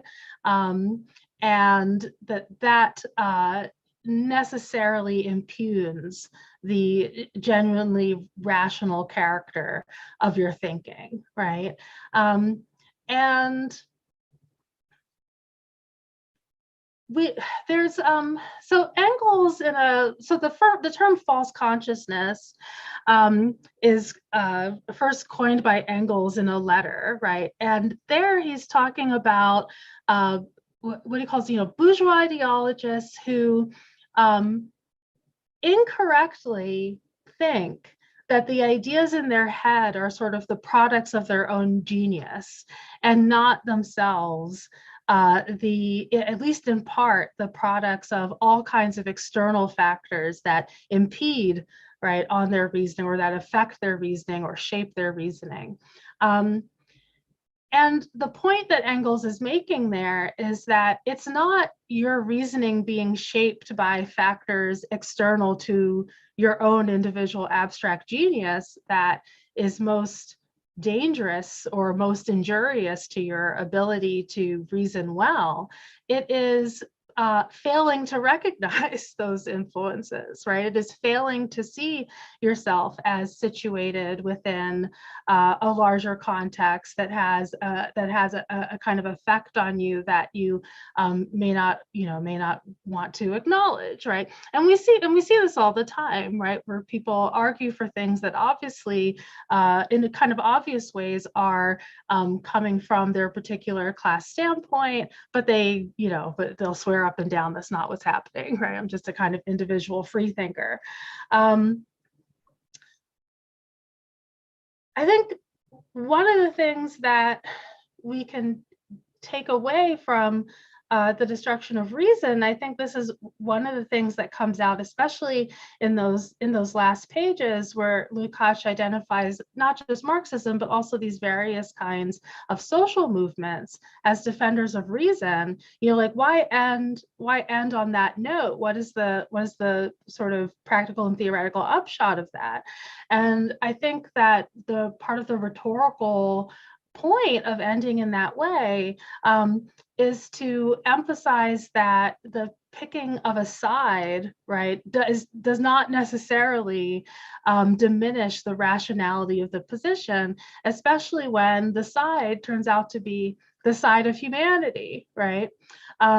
And if we think that it is through the sort of coming to an awareness of ourselves as a species, and doing that not just in a theoretical way, but also actually transforming ourselves so that we can act as a species, right, and act in our world in ways that correspond with our conditions of human flourishing as a species, then it becomes clearer and clearer, right, that picking that side, right, is not a kind of a barrier to objectivity. It is the absolute, it is the precondition, it is a necessary step, right, in achieving objectivity. Because what are we talking about when we talk about objectivity? We're talking about we can't attain some sort of view from nowhere, right? But we can attain a kind of human perspective on ourselves and the world of which we are a part. And the production of that kind of perspective and that kind of agency is a political project that we can engage in, that we can choose to further. And so the whole notion of engaging in reason, of knowing the world, of having an objective understanding of what is, that itself is a human product, right? Something that human beings have to wage a fight for, right, in order to produce. And so kind of, the sort of static opposition or rigid opposition of objectivity and subjectivity, where an interested position is thought of as inherently subjective in a way that bars it from being objective, is going to be a mistake. It's just like it's a misunderstanding of what it is to be rational and what it is to engage in the preservation and development and embrace of reason. Wonderful, Vanessa. Thank you. Mariana, I know it's late for you. Did you want to jump in? Igor invited you to make a comment. If you'd like to, we have a couple minutes. Yes, of course. I'll just say a few words about Habermas. Why I think he's you said that he's a defensor of reason. And first, we would have to understand what is reason for Habermas. He has instrumental reason and communicative reason and so on. But I won't, and I have many criticisms about this distinction and so on. I'm just, for the sake of time, I'm just going to make a comment why I think, what's the problem that Habermas has, that his theory fails to grasp what's happening right now in the world. I think he underestimated irrationalism. So he talks about the hypertrophy of instrumental reason and so on, but he doesn't see that irrationalism is the other face of the same coin of the hypertrophy of instrumental reason. So he was theorizing in his time and in his geographical location, which was Europe, in a social welfare state and so on. So he focused on disagreements and things that did not were centered in a society that didn't show the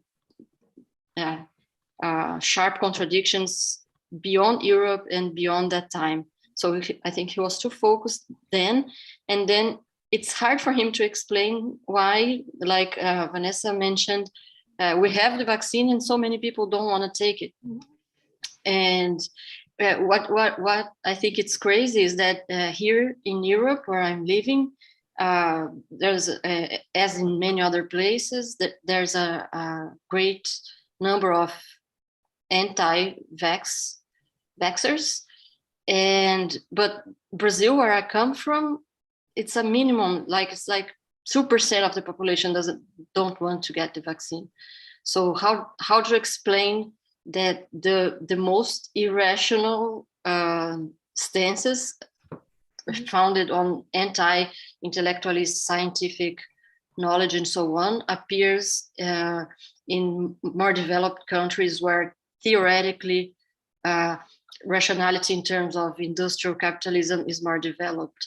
He can't give an answer to that. So I think that's one problem I see in Habermas. Wow. We're very honored to have both of you here. Vanessa, did you want to say something? We're going to give 2 minutes if you want to jump in for a final comment, or if not, we can take 2-minute restroom break, and then we will have Adrian Johnston for our final talk tonight. Does that sound all right, everybody? I think I've said all I have to say. My response to Igor felt like a good place to end. So yeah. Totally. Yeah, I agree. 100%. Fabulous work, everyone. Let's just take 2 minutes. See you at the top of the hour. Okay? Great. 2 minutes. Thank you all.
Hi, Adrian. How are you?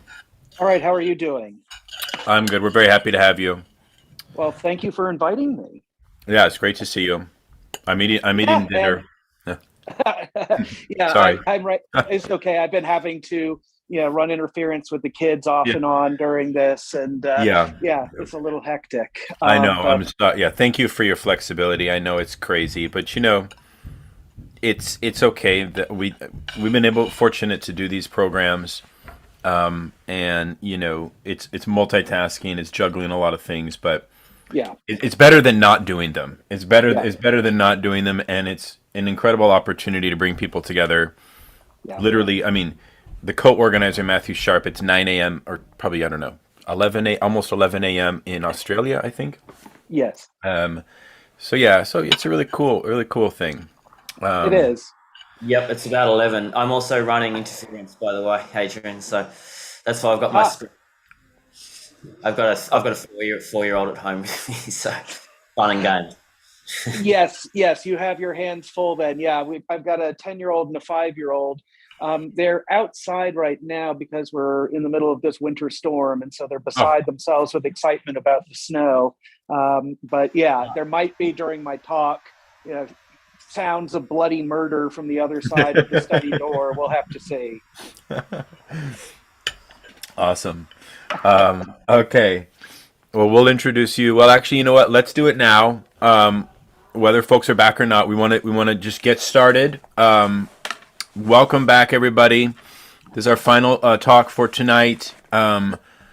Super excited to have Adrian Johnston, who's a great American philosopher, somebody who's written very well and very lucidly about German idealism, somebody who is a great reader in the history of Marxism and Marxist theory.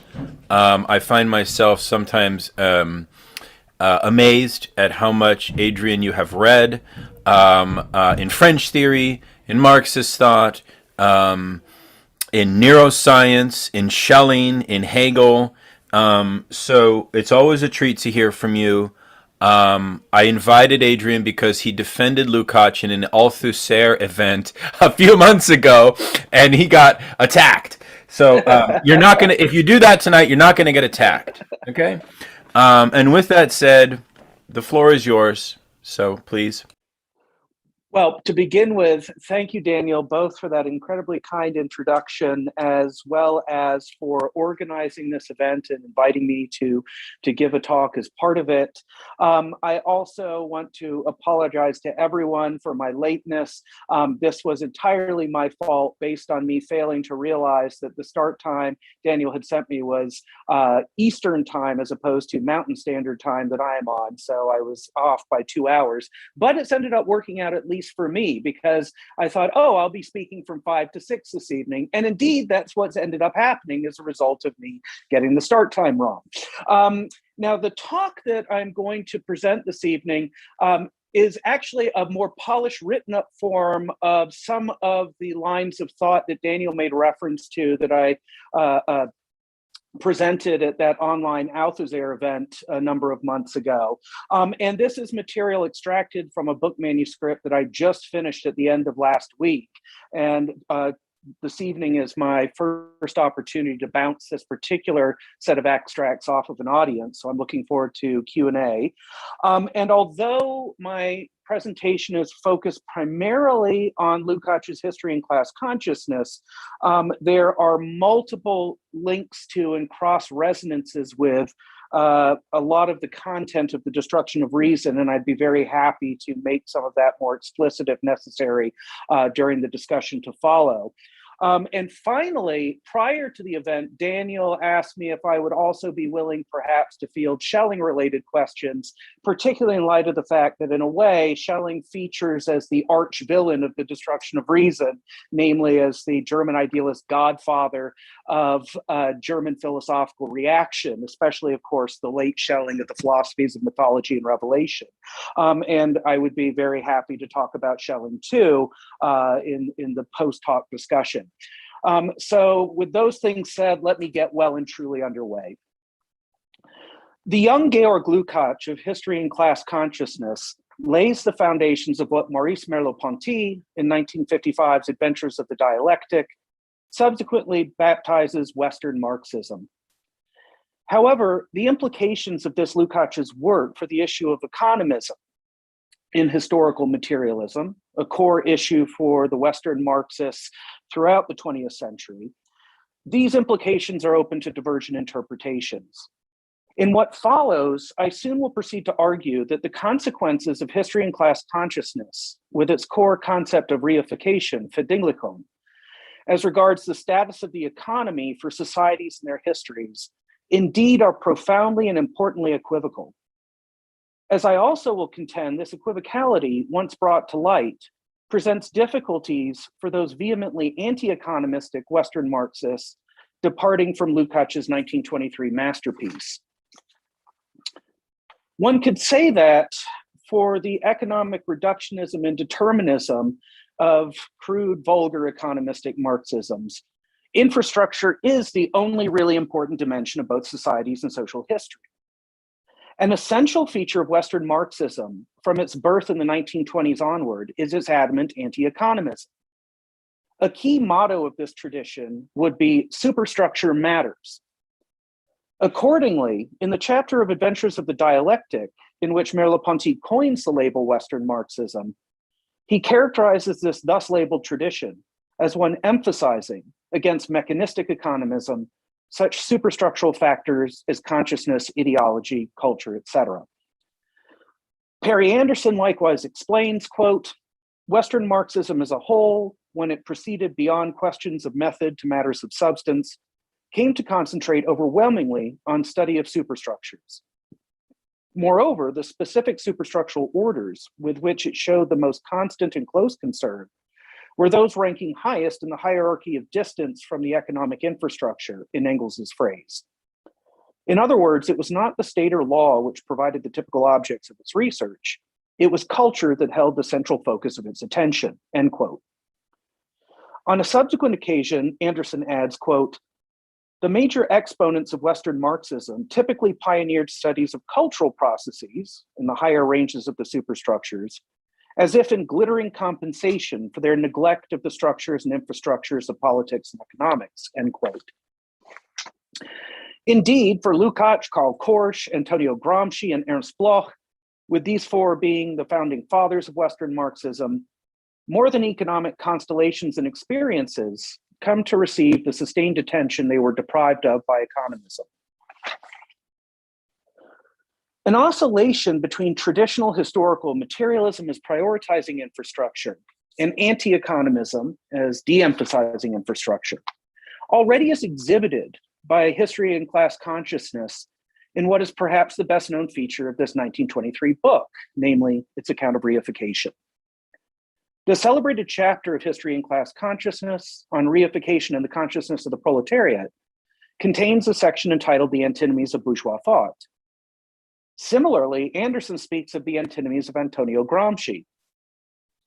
Apropos Lukács's, as well as Gramsci's inconsistent vacillations vis-a-vis matters economic, one also could zero in on reification as crystallizing an antinomy of Georg Lukács and following him, one structuring much of the rest of Western Marxism and its post-Marxist afterlives. Lukács's 1967 preface to the new edition of History and Class Consciousness, in line with his post-1924 self-critical turn, contains a disavowal of his youthful notion of reification.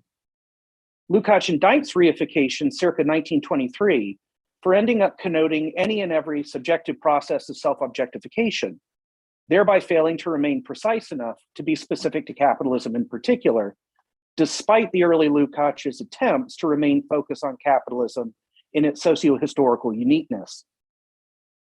However, Lukács's self-critique of reification does not bring out the antinomic tension within this renowned Lukácsian concept that I intend to illuminate below.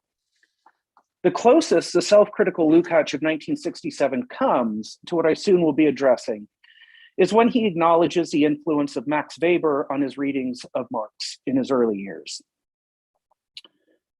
Turning now to reification and the consciousness of the proletariat, Lukács opens this pivotal chapter of History and Class Consciousness with a paragraph that contains the following claims, quote, the problem of commodities must not be considered in isolation or even regarded as the central problem in economics, but as the central structural problem of capitalist society in all its aspects. Only in this case can the structure of commodity relations be made to yield a model of all the objective forms of bourgeois society, together with all the subjective forms corresponding to them, end quote. Lukács deliberately chooses to begin where Marx himself begins. That is to say, the very first chapter of the very first volume of Capital is devoted to the topic of the commodity. Marx's critique of political economy starts with the commodity as the condensed nucleus of the entire capitalist socioeconomic formation. All of Das Kapital unfolds and blossoms forth out of this initial germinal seed.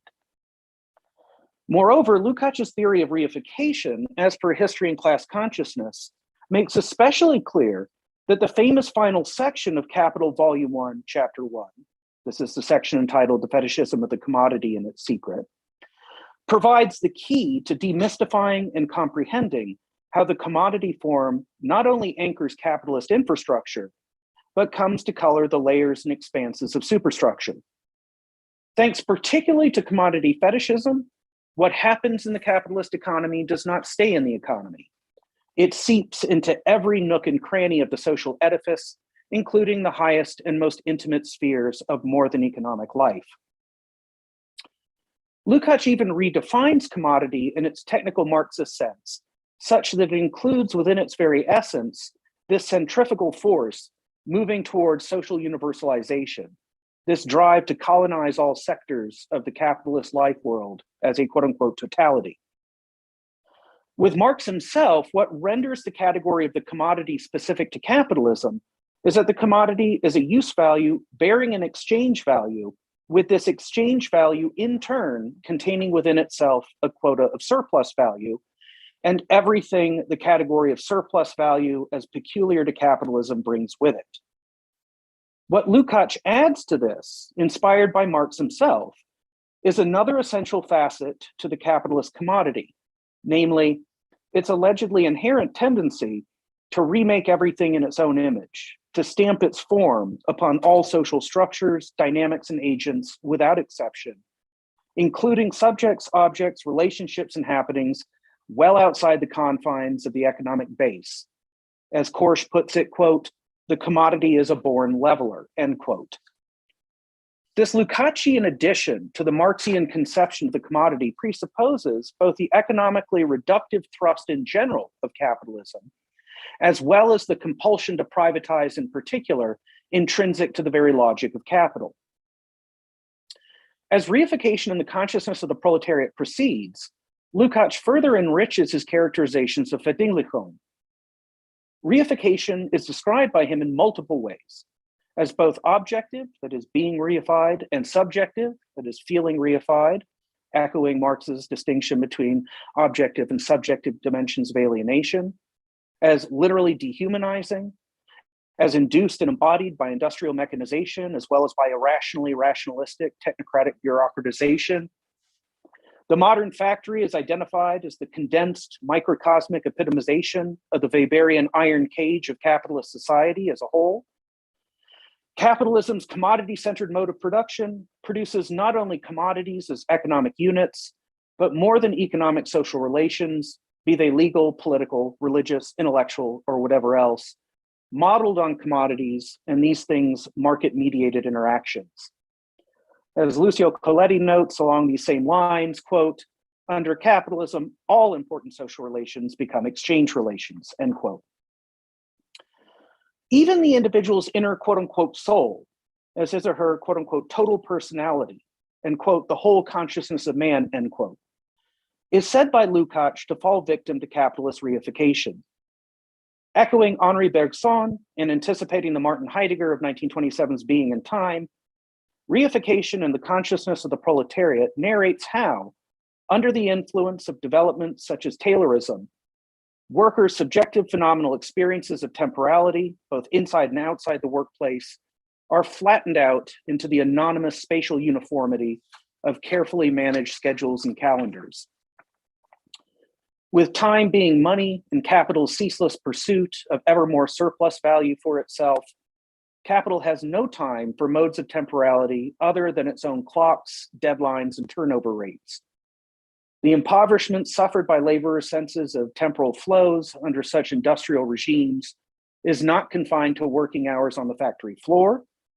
The 24/7 rhythms and routines of all life come under the sway of capitalistic cadences. Everyone marches and dances to capital's beat around the clock. Many aspects of the young Lukac's account of reification clearly resonate with non-Marxist critical assessments of capitalism in its modern technoscientific industrial guises. In particular, there is a strong Weberian streak running through the texts of the early Lukács, with Weber having been a significant influence on his initial readings of Marx by his own admission. Andrew Arado and Paul Breines refer to the youthful Lukács's, quote, Marx-Weber synthesis of social theory, end quote. Speaking of this synthesis, they claim that, quote, one of the young Lukács's signal and most infamous contributions is that he brought this current of social and cultural theory into Marxism, end quote, thereby helping pave the way for the Frankfurt School especially. Gareth Stedman Jones, referring to history and class consciousness with its Weberian aspects in view, relatedly remarks that, quote, it represents the first major eruption of the romantic anti-scientific tradition of bourgeois thought into Marxist theory, end quote. Adding apropos this 1923 book that, quote, its original hope and ambition is to arrange a marriage between romantic anti-scientific Lebensphilosophie and historical materialism, end quote. Other commentators on history and class consciousness alight upon a tension between the economic and more than economic dimensions of the young Lukács's meditations. Although the early Lukács indeed is the grandfather of a Western Marxist orientation foregrounding the importance of superstructure, more economistic notes and implications remain throughout his 1923 book. As Russell Jacoby observes, quote, Lukács defined capitalism by its reductionism, an insatiable market subordinating all to profit and money, end quote. Indeed, one of the fundamental upshots of reification in the consciousness of the proletariat is that through reification, capitalism reduces everything without exception to the forms and relations characteristic of commodities. As Arado expresses this, quote, no sphere of life escapes the world of capitalist alienation, end quote. Nothing is exempt from, or at least should be exempt from, commodification. On the basis of capitalism's own inherent economically reductive tendencies, as emphasized by Lukácsian reification, Arado and Breines draw the conclusion that, quote, historical materialism turns out to be an ideology of the capitalist epoch, a function of the age in which the autonomous economy reduces everything to its laws, end quote. Is this to say that historical materialism ought to be rejected because its deliberate theoretical reductionism reflects in thinking the automatic practical reductionism in being of its object of investigation, namely really existing capitalism in and of itself? If so, one should pause to register the strangeness of this rejection. A theory is being rubbished as quote unquote ideology, not because it deviates from and distorts the target of its inquiry, but precisely because it tarries with and accurately renders this target. Along lines similar to Arado and Breines, Timothy Bewes also worries about the economic reductionism implied by classical Lukácsian Verdinglichung. In a study devoted to this topic, Bewes comments that, quote, the concept of reification, as Lukács discovered very quickly, is itself reifying, end quote. However, one might ask in response, is it only the concept of reification that is reifying? Or is it also the facts on the ground, thus conceptualized, that already are reified in and of themselves? If capitalist societies indeed are thoroughly reified and reifying, then is it not fitting for historical materialist theory somehow or other to mirror in its concepts the spontaneous economic reductionism of the very being of capitalism an sich? A refusal by the critical theorist of capitalism to reflect this reductionism in the name of anti-economism and or intellectual sophistication risks amounting to mere wishful thinking, vainly denying the really reductive nature of capitalist reality in all its brute, stupid crudity. What I've been calling the antinomy of Georg Lukács as the antinomy of reification is closest to being made explicit in and through Andrew Feenberg's interpretive vacillations apropos history and class consciousness.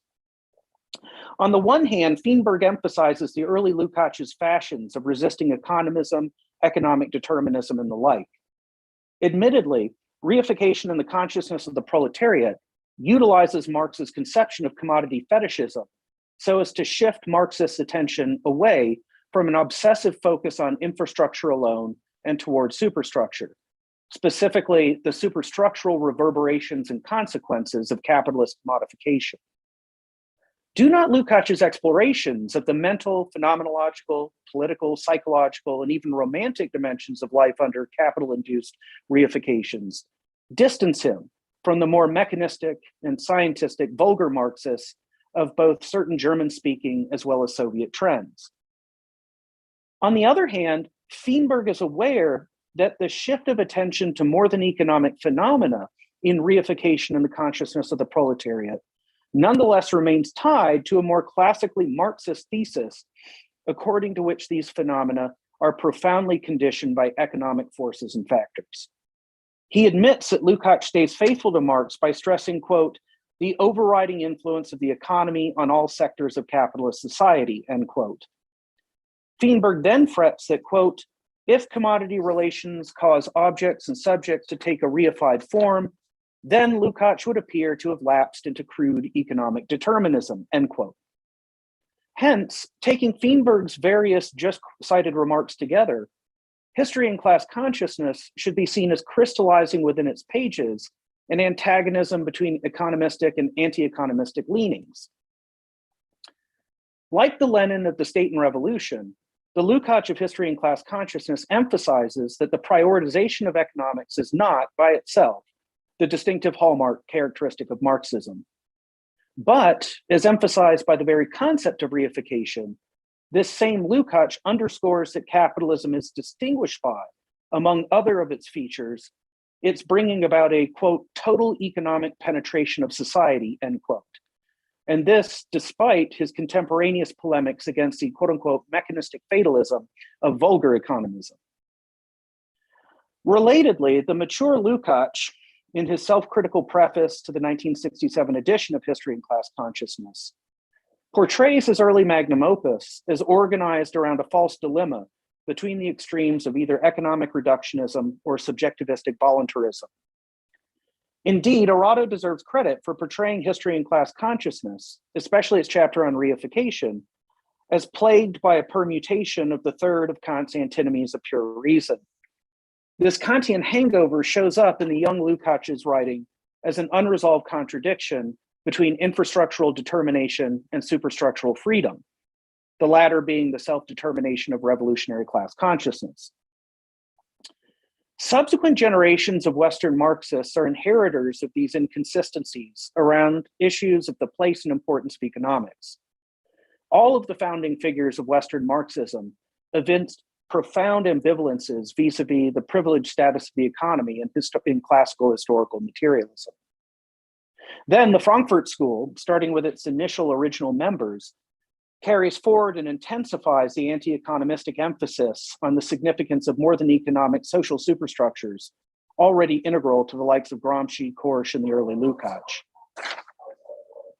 And there is a straight line from Western Marxism's anti-economistic valorization of superstructures to the recent and contemporary left's more or less complete abandonment of class struggle and the critique of political economy. This abandonment is prepared for and encouraged, however inadvertently or not, by the overemphasis on superstructure initially championed by Lukács, Korsch, and Gramsci, and advanced by their various Western Marxist successors. Particularly in the German and French-speaking contexts of the second half of the 20th century, as well as an English-speaking world influenced by these continental European contexts, a general form of post-Marxism congeals, in which the post signifies more a leaving behind than a carrying forward. A Marxism purged of its stress on matters economic easily leads to a leftist jettisoning of any sort of historical materialism in favor of exclusive concerns with ideology critique, as well as the politics of all identities save for class ones. To call what remains even post-Marxism is still misleading, insofar as minus materialist analyses of political economies, nothing recognizably Marxist remains in these brands of today's leftism. And as Coletti justifiably remarks in a well-known interview, quote, the only way in which Marxism can be revived is if books like Hilferding's Finance Capital and Luxemburg's The Accumulation of Capital, or even Lenin's Imperialism, which was a popular brochure, are once again written, end quote. Related to the preceding, I would propose that the now quite popular concept of real abstraction, especially as symptomatic of Western Marxism's wandering away from economics, urgently needs supplementation by a counterbalancing concept, namely what I would label real reduction, a concept pulling Marxism back towards a resumption of the critique of political economy. In 2004, comedian Rob Corddry, playing a reporter addressing the challenges of covering George W. Bush's Iraq War in a quote unquote fair and balanced fashion, mused on Jon Stewart's The Daily Show, quote, "How does one report the facts in an unbiased way when the facts themselves are biased? Facts in Iraq have an anti-Bush agenda," end quote. Obviously, this comedic bit suggests the falsity of the commonplace conflation of the neutral or nonpartisan and the objective, thereby indirectly lending further credence to the Marxist idea of the inherent partisanship of truth, particularly in class-riven societies. Moreover, Corddry's words can be paraphrased so as to make a crucial point I mean to capture with the notion of real reduction. How does one theorize social reality in a non-reductive way when this reality itself is reductive? Capitalist reality has an economically reductive agenda.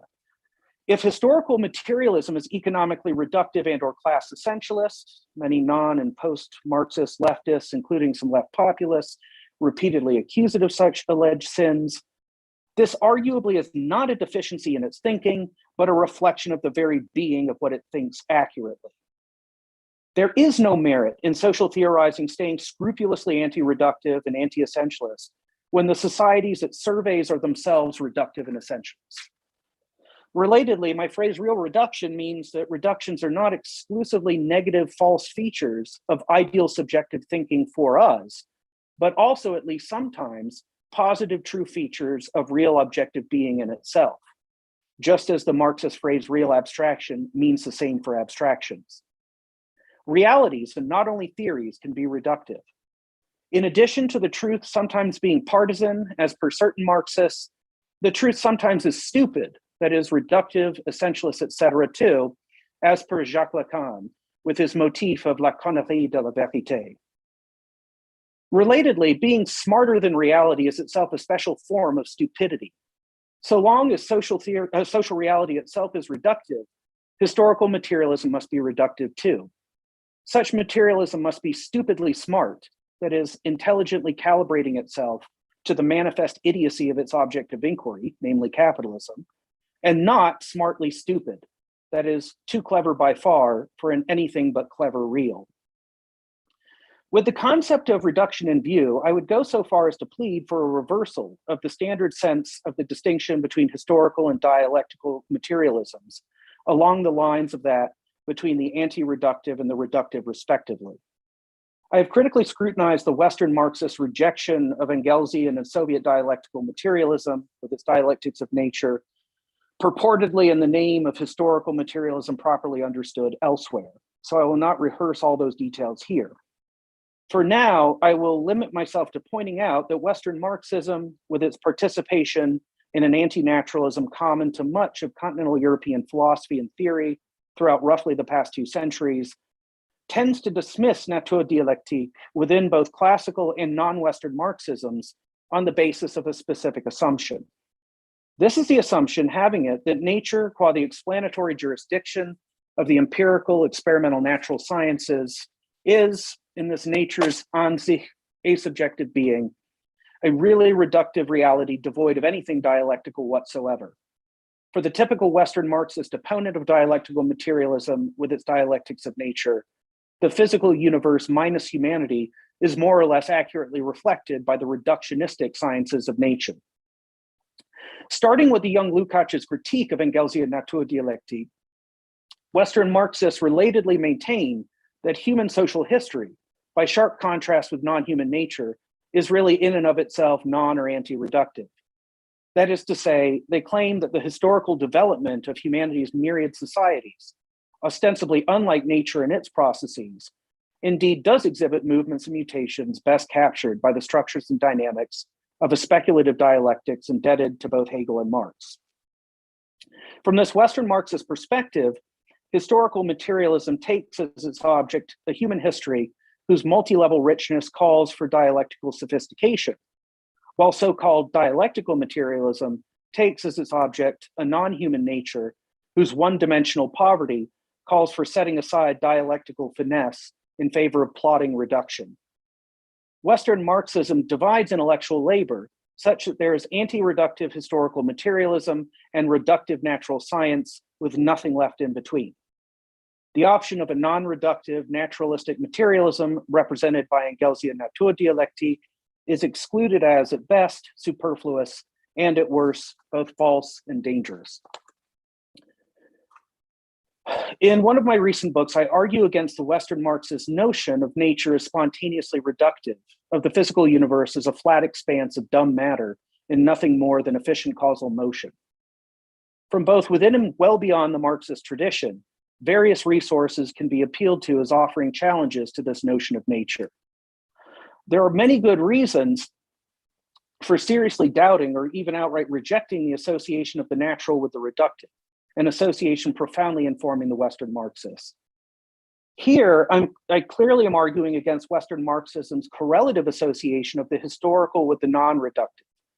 In this vein, I would go so far as to contend that Western Marxists are anti-reductive where they should be reductive, and reductive where they should be anti-reductive.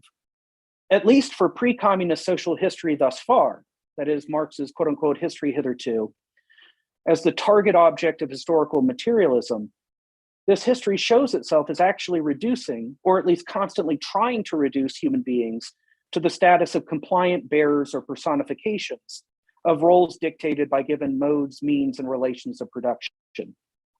This reduction is not ideal as a mere artifact of the economically minded theoretical observer of social history. Instead, it is real as an overwhelmingly powerful tendency inherent to the spontaneous dynamics of the historical unfoldings of class-based societies throughout history so far. And I'm getting close to a conclusion, and so do not worry, I am aware of the time, if only Daniel needs reassuring. Yet the picture of human beings is really reduced by social history hitherto to their class roles and relations of production is made possible by, at least in part, the plasticity of humanity's species being as conceptualized through dialectical materialist philosophical anthropology. That is to say, the openness of humans' first natures to being formed and reformed by society's second natures, as per an anti-reductive dialectical materialism, enables these same humans to be reduced to being nothing more than the bearers or personifications of economic class roles, as per a reductive historical materialism. My way of combining dialectical and historical materialisms is based on the proposition that the rigid reductiveness of societies of the societies of history hitherto, as analyzed by the historical materialist critique of political economy, depends upon the receptive malleability of human nature as thereby able to be subjected to such reductiveness. However, acknowledging the above is not at all tantamount to endorsing eternally deterministic and inflexibly mechanistic versions of simplified classical Marxism. These would be the sort of crude or vulgar permutations of historical materialism associated with both the Second International and Stalinism, permutations of historical materialism understandably repudiated by the majority of 20th century Western Marxists, starting with Lukács, Gramsci et al. In the 1920s and 1930s. Invoking the economically reductive, alienating objectification to which sellers of labor power always already automatically are subjected under capitalism, Shlomo Avineri remarks, quote, "When the worker comprehends that under capitalist production, he is degraded to the status of a mere object of a commodity, he ceases to be a commodity, an object, and becomes a subject," end quote. In a Marxist twist on Freud's "Wo es war, soll ich werden," the liberated I, ich, of the class-conscious subject comes to be precisely in and through the worker's recognition of his or her necessary socioeconomic subjugation within the capitalist system, as it, es. Only through realizing just how thoroughly commodified I am can I have a chance to decommodify myself. Resonating with the Hegelian and Engelsian notion of freedom as quote-unquote known necessity, pushing back against economic reductionism is enabled by nothing other than admitting and confronting the full extent of such reductionism.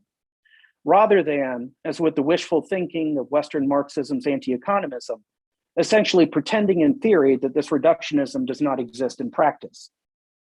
In relation to the above-mentioned anti-reductive philosophical anthropology of dialectical materialism, this anthropology's rendition of human nature, of humanity's Gattungswesen, as per Feuerbach's and Marx's use of this term, indicates this nature's susceptibility to the reductive worst, the anti-reductive best, and everything in between. When this nature is reduced, it always still can be unreduced, and vice versa. In other words, registering how socially determined I am by an economically reductive class society does not, or at least should not, result in capitulation to defeatist resignation or paralyzing fatalism. Thanks to a theoretical perspective combining an anti-reductive dialectical materialism with a reductive historical materialism, one can, as is crucial to do, face up to just how determined and reduced one is within the social status quo, while nevertheless knowing that the same material conditions of possibility for this determination and reduction, that is, the underdetermined plasticity of human nature, are double-edged swords that also, however unlikely the prospect might be, can slice in the directions of freedom and flourishing. To quote Avenari again, quote, "The determination of man by his economic circumstances means his determination by his own historical products," end quote. In coming to recognize how thoroughly we have determined, that is, alienated, objectified, reduced, reified, etc., ourselves, we simultaneously also come to recognize how free we remain to undo the same determination. In fact, we can realize this potential freedom exclusively in the wake of thoroughly registering our actual lack of freedom. Thank you. Bravo, Adrian. Thank you very much. Thank you very much. Thank you very much. I will, I guess, take advantage of being the first question. I don't see any hands, so I'm just going to jump in. Okay, Western Marxism did not adequately take on economism. It had a kind of inadequacy around superstructure. It ended up, well, let's say it straight. I mean, it's very interesting that to look at the genealogy of how contemporary humanities academics talk about the standpoint theory, which comes from Godfather Lukács, right? Very interesting irony of history. So my question would be, doesn't a reintroduction in a Marxist way of the centrality of economism require the standpoint of the proletariat, and therefore, what do you have without that? In other, look for example in America. I'll limit my comments at historical examples to the United States. Prior to the First World War, the IWW, Debsian socialism, had as its platform the abolition of wage labor. So you could see in such a scenario that Lukács' theory of the standpoint of the proletariat and overcoming reification works.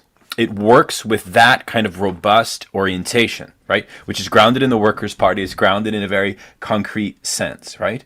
So my question is, I'm slightly worried about not worried, but I'm wondering what is necessary practically that comes from what you're talking about here. For what is the practical next step, and what do we do about the question of standpoint, what I like to call worldview Marxism, because this whole thing with Michael Heinrich, and he thinks that the whole history of worldview Marxism is a problem, and you seem to be saying something similar, but I don't think you really are, because you also said that you think class struggle is important.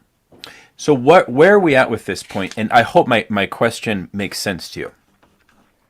Well, I can begin by saying that, for me, class struggle, of course, goes along with everything else I'm talking about, as I think you rightly infer, insofar as at one point in my presentation, when mentioning Lukács in Reification and the Consciousness of the Proletariat, very deliberately choosing to start where Marx himself starts at the beginning of Capital Volume 1 with the commodity, with that particular economic category, and then unfolds in a way inspired by Marx's rereading of Hegel's Science of Logic at the time when he was really beginning his serious efforts in his mature critique of political economy.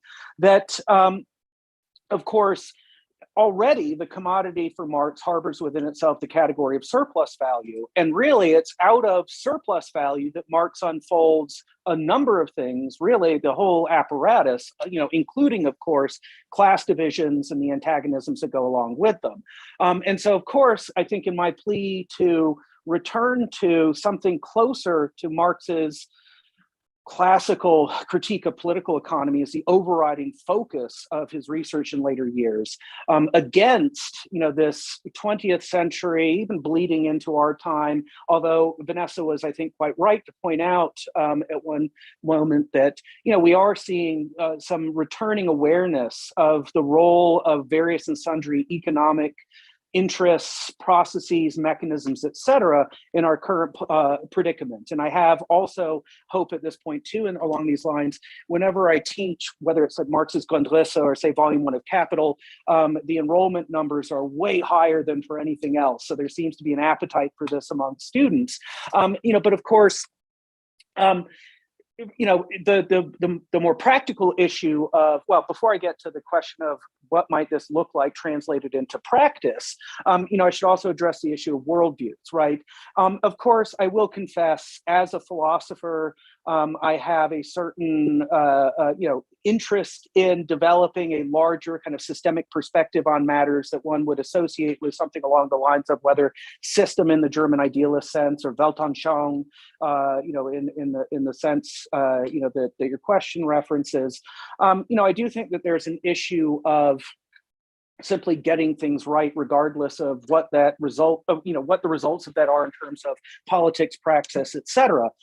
But at the same time, I think that even though in principle, and, again, I think, Vanessa's idea of, reason as communist and, my also kind of underscoring this in terms of talking about how, rationally grounded, fully rationally justifiable propositions and positions are not necessarily going to be neutral in the sense of nonpartisan, always in between warring parties, et cetera. No, that, more often than not, the truth really is partisan and lies on one side of that divide. And so for me, I think that although we don't have the classical, hourly industrial wage laboring working class of Dickensian England that Marx was looking at when authoring, the volumes of Capital, that nonetheless, of course, the oppressed, expropriated, exploitative capitalism continue to be with us, albeit in somewhat different sociological and demographic guises, and that it is indeed much more likely, I think, that those who not only are objectively alienated, who are also subjectively alienated, who palpably feel the misery of their life, under this socioeconomic order, are going to be more likely to see the light of the partisan truth and along with it, perhaps a whole worldview, than those who, because of course, starting with Marx himself, even the biggest of the big bourgeoisie are objectively alienated, right? Their strings are pulled by Smith's invisible hand. They really do have to obey the lashes of the whip of intra-capitalist competition. And so they're not actually in the driver's seat either, but they tend to experience themselves as such and not feel alienated, not be subjectively alienated because of their privilege, comfort, status, et cetera. But I think, in the same way that Marx and Engels themselves did not come from working class backgrounds, but nonetheless developed a theory that they, would own up to as this is a proletarian perspective, yet at the same time, it is the worldview that gets things right in a way that competing alternatives don't. I likewise subscribe to that same kind of, classical pushback, in this vein. And moreover, I think too, that, in terms of things like underlying philosophical anthropology, which, if you look at whether it's classic British liberalism of the sort that Marx immersed himself in, or you look at what goes on in a range of the humanities and social sciences today, I think that, especially for non or anti-Marxist positions, that, in fact, just seeding any kind of attempt at a worldview or an ambitious kind of philosophical system and saying, we just want to avoid doing that, is to fail to go on the justifiable attack against really risible ideas about human beings, how they work, etc., that are absolutely load-bearing pillars. Often they're not even have to be stated anymore. They're just tacit assumptions that undergird so much of what's done in fields like economics up through the present. Perhaps I've gone on for a little too long, and I see there are a number of hands. Very exciting. Yep. Yeah. Thanks. Well, we'll talk more about worldview because Lacan didn't like the notion of Weltanschauung. So we'll talk about that later. I have a section on him on worldviews in this book that this great. Abstract is taken from. So yeah, it's very good. Very good. Carl, Sachs, and then Harrison. Okay. So thank you very much for that. So I have a question that perhaps might be sort of informed by my relative ignorance of your body of work. So if I just need to read more of your work and then talk to you in a few months, that's fine. So I very much appreciated your suggestion that Western Marxism took a wrong turn by throwing dialectics of nature under the bus. Yeah. This is something that I've long been convinced of. It's actually it's actually something I sort of came into my own and then sort of veered off into working on American pragmatism. So I guess let me put it to you then this way. One, should we return to Frederick Engels' dialectics of nature? And two, would you agree with the following claim that the best place to find an updated version of Engels' dialectics of nature would be in Terence Deakin's Incomplete Nature? Okay, perfect. So I will actually respond to you in several ways that you have already anticipated. The first would be a book of mine that appeared a couple of years ago entitled Prolegomena, Any Future Materialism, Volume 2, A Weak Nature Alone, speaks at length to these issues, including going back to Hegel and looking at how, after Hegel's death up to the present, much of the reception of Hegel's work, including, very serious history of philosophy Hegel scholarship, has tended to downplay or even pretend that this doesn't exist, that Hegel did not have, for instance, a Naturphilosophie, which of course is the second volume of Hegel's 3-volume Encyclopedia of the Philosophical Sciences.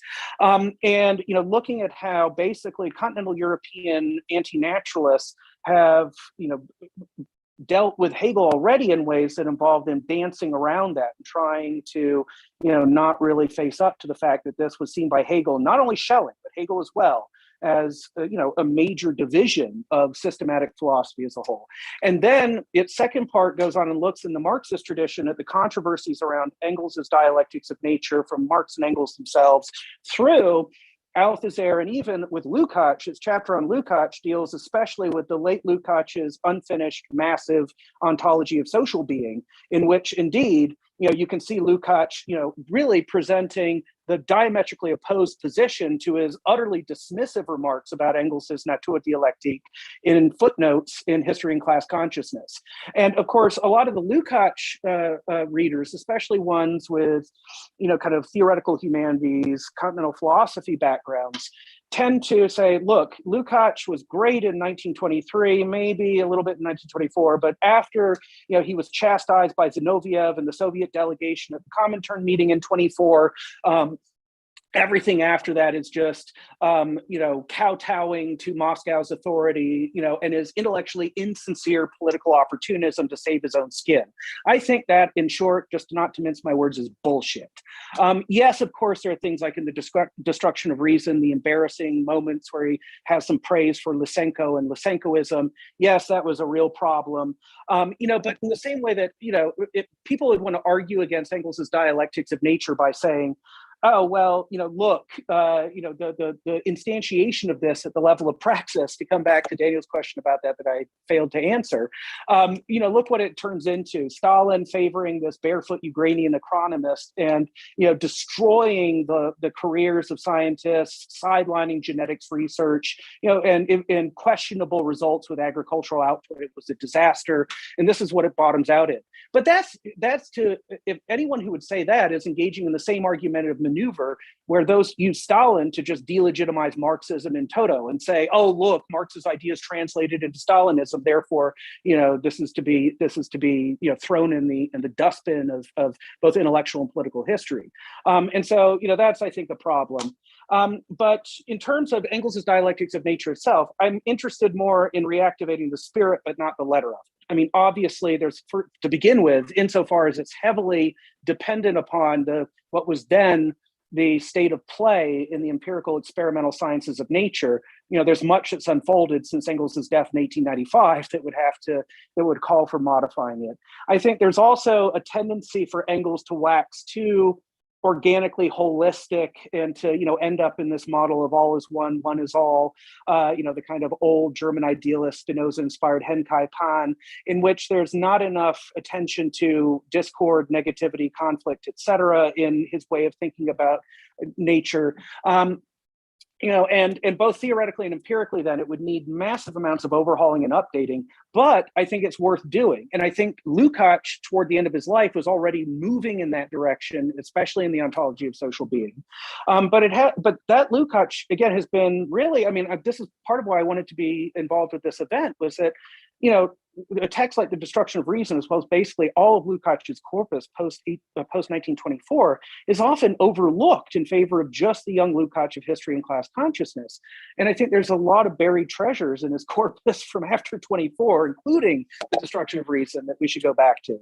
And so that book of mine that I mentioned will have it also engages with Deakin's incomplete nature, and some of that is featured too. And I've had some back and forth debates about issues in, you might say, philosophy of science and models of nature and the relationship between naturalism and materialism with certain interlocutors in which Deakin has featured kind of centrally as a point of reference. And there certainly are resources like that. People who are neither Marxists nor even are in the same philosophical universe as ourselves, as I assume many of us are here in this audience, but who nonetheless are kind of spontaneously arriving at certain pictures of nature and our place in it and the history of our emergence from it, that I think are remarkably fruitful for further pursuing the sorts of things that Lukács himself was trying to pursue later in life. So I'm sure I've forgotten some other things, but I see a couple of other hands. But yeah, that book in particular, the second volume of the Prolegomena, would be, I think, most directly relevant to you, in terms of how I work out these issues in the history of the reception of Hegel, the Marxist tradition. There's, engagements of psychoanalysis there, and then contemporary things like whether it's Terence Deakin or an analytic philosopher of mind like John McDowell, and looking at how they work with nature as well in ways that are, I think, very useful for the shared purposes of our general intellect, shall I say. Go ahead, Harrison. Thank you, Adrian, for your talk. It was very interesting. I think in part you answered what I was going to ask in your answer to Carl. I was interested in what you thought about Destruction of Reason in terms of its critique of vitalism and how that impacts your own views on the dialectics of nature, and how you see Lukács shifting from history and class consciousness, where he says nature is a social category, to Taylism in the dialectic, where he accepts a dialectic of nature, still criticizes Engels' position a little bit, and how he sees the dialectics of nature and Destruction of Reason and the ontology of social being, because it seems a little still ambiguous whether or not Lukács really accepts the dialectics of nature, whether he's playing lip service. So if you could just speak more to that, because the Destruction of Reason just has such a terrible reputation from Adorno, but also Zizek in this essay, Plea for Difference, says that Destruction of Reason is Lukács' most Stalinistic work. So do you see the critique of vitalism, in particular from Lukács, is informing any of your efforts. Absolutely. Thank you for that's also a really helpful question. And I should say that this I don't know if she's still here, but Mariana, mentioned, I think in response to a question from Carl, talking about, the difference between, say, prioritizing life in the sense that biology understands it as, a region of the natural sciences versus understanding life in terms of vitalism, where it's as though you have this more intangible kind of spiritualization of the living principle. I mean, the obvious example to reach for here would be something like, Bergsonian élan vital. I mean, where it's not even prioritizing biology, although they're, Lebensphilosophy and various currents of this sort talk about life.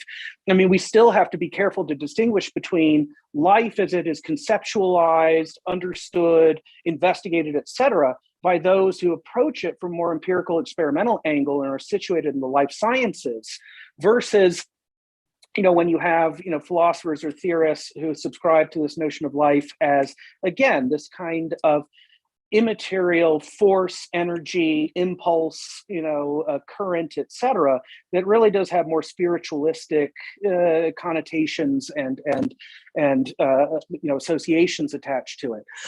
And in this regard, and here I want to say something about Schelling and the manner in which Lukács talks about Schelling in The Destruction of Reason. Notice that in The Destruction of Reason, you basically have Lukács, split Schelling into, good Schelling and bad Schelling. Bad Schelling, obvious, the later figure who was, summoned to Berlin to, occupy the chair Hegel vacated with his death in 1831 and is expressly charged with the mission of, quote unquote, stamping out the dragon seed of Hegelianism. And of course, that overtly kind of Christian conservative philosopher of mythology / revelation. I mean, if you go to and you read, for instance, Schelling's diaries from 1848, his response to workers' revolts then was hardly sympathetic. It's easy to show, yes, that guy is, from a Marxist standpoint, a bad guy, to put it simply.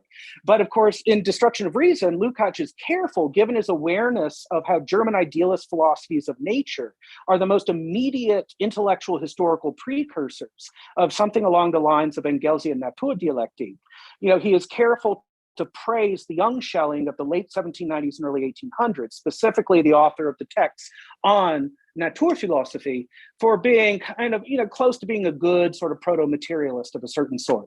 But there I would say the problem is Lukács is not harsh and condemnatory enough because, after having spent a lot of time on Schelling, including the young Schelling's philosophy of nature, even there, I mean, that young Schelling is the godfather of these kind of anti-materialist spiritualizations of life force that then you get in later guises, further on in the 19th and then 20th centuries. And it's still ultimately a kind of, it's almost a sort of mysticism, which in another strange twist of history is a result of Schelling's, excessive embrace of especially Spinoza. And it's ironic because, of course, Spinoza, in 1677's The Ethics, is the master practitioner of Descartes' geometric style of writing and of presenting philosophy, as Descartes pleads for in 1637's Discourse on Method. And, indeed, Spinoza serves Jacobi, who also, of course, is referred to in The Destruction of Reason, as sort of the model of the most consistent, consequent, hyper-rationalist thinker, right? And yet at the same time, of course, Schelling and a lot of the Romantics are able to get out of the Spinozistic load-bearing distinction between Natura naturans and Natura naturata. This idea of a nature, the real level of nature, which is Natura naturans, which is subject-like, which is dynamic, which is active, and that Schelling, of course, says, well, we're seeing this disclosed by, as he cherry picks from the sciences of his time, by especially research into energies and forces, so gravitation, magnetism, electricity, etc. And oh, look, it's what Lenin later lambasted about, the opportunists who latched on to the toppling of Newtonianism and to the rise of quantum physics. Oh, matter has disappeared. Hooray! Even science discredits materialism. Here I want, if we're going to theorize life, and I am sympathetic to the idea that goes back to really the late 18th, early 19th century German context, and of course shows up most pointedly in Kant's critique of the teleological power of judgment in 1790's Third Critique, and then is taken up by Goethe, by Schelling, by Hegel, etc. That you could be a kind of, today we might say, strong emergentist who would say, all right, the domain of the biological arises out of the domains of the physical and the chemical, but itself is not fully reducible to those lower levels, and indeed might even have some powers of downward causation vis-a-vis chemistry and physics. And that life, its logic, its structure, its dynamics, are not able to be done justice to from a strictly physical or chemical descriptive standpoint. I'm sympathetic to that. But I'm not sympathetic to saying that, the basis for this irreducibility is some mysterious, natura naturans, like, basically it's not Hegel who really would be guilty of the idea of a world spirit in this crude psychologistic sense. It would be those who would promote this notion. But again, I think you can blame Schelling, and that's where Lukács, again, isn't harsh enough. He doesn't blame Schelling for that too, in the same way that I think he should, doing like a close reading of the early Schelling and his Naturphilosophie, and the manner in which a lot of what he dislikes in the later Schelling is already there from the beginning in the 1790s. I'm sure I'm forgetting some other things, and I apologize if I haven't answered all the question, but yeah. You want to follow up? Or? Yeah, you follow up, Harrison? Yeah, I think that Lukács is harsh or critical of the young Schelling and the young Hegel. So there is that contrast between the young Hegel's uses of Spinoza against Jacobi in Faith and Knowledge, as opposed to Schelling privileging reason without the understanding. And this conception of Spinoza is a caricature that we have inherited from Jacobi's letters to Mendelssohn to a very large extent. I would defend Spinozism a lot more than the German idealist caricature. Especially if we're going to avoid vitalism. I think that Spinoza is right that ultimately this is going to be cashed out in terms of extension and matter in the final analysis. I'm fine with it. Like some of it, like especially if we're talking about life as understood scientifically in the domain of the biological. I think that ultimately a non-spiritual, very much empirically driven set of investigations are going to be our only hope of making further progress in our understanding of it. But I will say I don't agree that that especially Hegel is just doing nothing but shadowboxing with a caricature of Spinoza.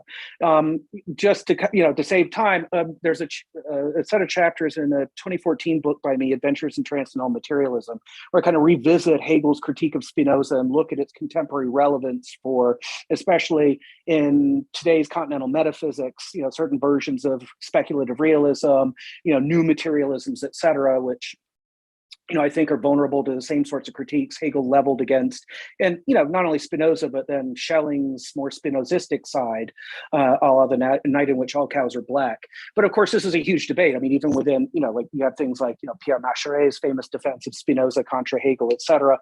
And so it's not going to be an easily settled matter. But I think Spinoza is vulnerable to a number of Hegel's criticisms that I think are in fact really crucial, and also crucial for subsequent developments in Marxism. But that's a very long story. I don't think at 6:04 my time we're going to do justice to.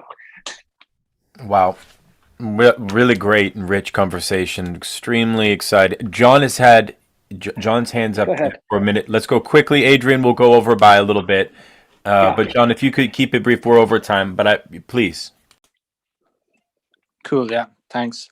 I guess I just wanted you to speak more to your references to real abstraction, which is, in the title with real reduction. And I can see some of the limits in that concept, maybe focus on money and exchange, but maybe if you could speak to, could it broaden Lukács's concept of reason, that, what Sonrettel is trying to explain is how the mode of rationality we have comes about through social practice, how the form of the type of concepts we think is linked to economic developments prior to capitalism, but then which reached their zenith in capitalism. And yeah, I want you to speak to that connection if you could. And thanks. Well, thank you. That's I want to, by the way, just by way of closing, I want to thank everybody for really, these are very helpful questions for me, just thinking through how I present this material, and undoubtedly the revisions to the manuscript will benefit from this. I should say that I'm not interested in just rubbishing, Sohn-Rethel and the notion of real abstraction. In fact, I think it's enormously important, including just at the level of understanding the economic phenomena of concern to the Marxist critique of political economy. It's Sohn-Rethel, although he's credited with it, you find basically this notion in Marx himself, and it has a Hegelian precedent. The Hegel who would say that the notion of the concrete apart from the abstract is itself the height of abstraction is indeed a forefather of a lot of this. And furthermore, I think that not only when you're talking about real abstractions as governing our economic life, but when we look at how certain abstractions at the superstructural as opposed to the infrastructural level take shape, what you just indicated is, yes, it's very important to be able to do an analysis that can move from the abstractions that are operative at the level of modes of production to the accompanying abstractions at the level of culture, ideology, politics, law, religion, metaphysics, as Marx would say in the German ideology, all the rest, right? But of course, that's very different from, I think, the kind of abuses, at least, that that Sohn-Rethel's notion of real abstraction lends itself to, especially amongst those, who are most engaged with him and this sort of work. Is that it's then you could just start at the superstructural level, claim these things have a certain social efficacy and a reality of their own, and that this sort of just basically thwarts the work of tracing the bottom-up genesis of these higher order superstructural abstractions out of the economic abstractions. And indeed, this is part of why Marx himself is not really an economic reductivist, because it's not like he's boiling everything down. He's showing you in this kind of bottom-up fashion how so much of what you have at the base in terms of the foundational mode of production starts effervescing and percolating up from it are these things which then do come to attain at least what we might call a qualified relative autonomy, which I think is, in the line too of Engels famously in that letter to Conrad Schmidt saying, in the last instance, but, there's, it's not a one-to-one relationship between the economic and the more than economic.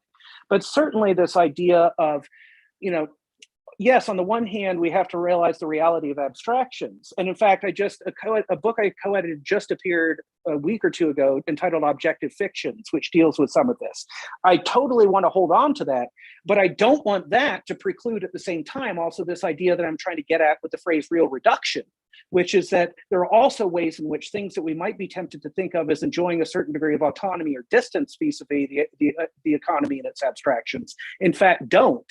And that to really register the full weight of how all-pervading, following the side of Lukács in, when he talks about reification that I sought to bring out in my talk, that we really need to make sure not to lose sight of that and just get, lost in, as it were, the superstructural clouds and deal only with those real abstractions and not the, also tied up with them, the real reductions that we're constantly subjected to as well. But I probably should stop because I can hear the children getting hungry. And so I have to feed these, these two monsters and then, to fight the battle of bedtime. But I'm sorry for being late at the start today, but thank you all. I really enjoyed getting to talk with everyone and hear the presentations.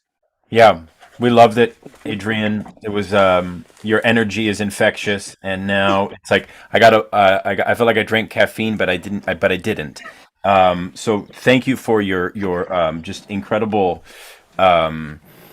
erudition and for your presence here tonight. We'll hope to see you again. Everyone, we'll look forward to see you tomorrow. Matthew Sharp, Tiana is going to present, and our other final speaker is Daniel Lopez. And Daniel Lopez is going to talk about Lukács' work on the young Hegel. Very excited for all three talks. So this has been such a great day, and I hope you all sleep well. And you're free to go. We'll close. All the best. Thank you. Goodbye. Good night.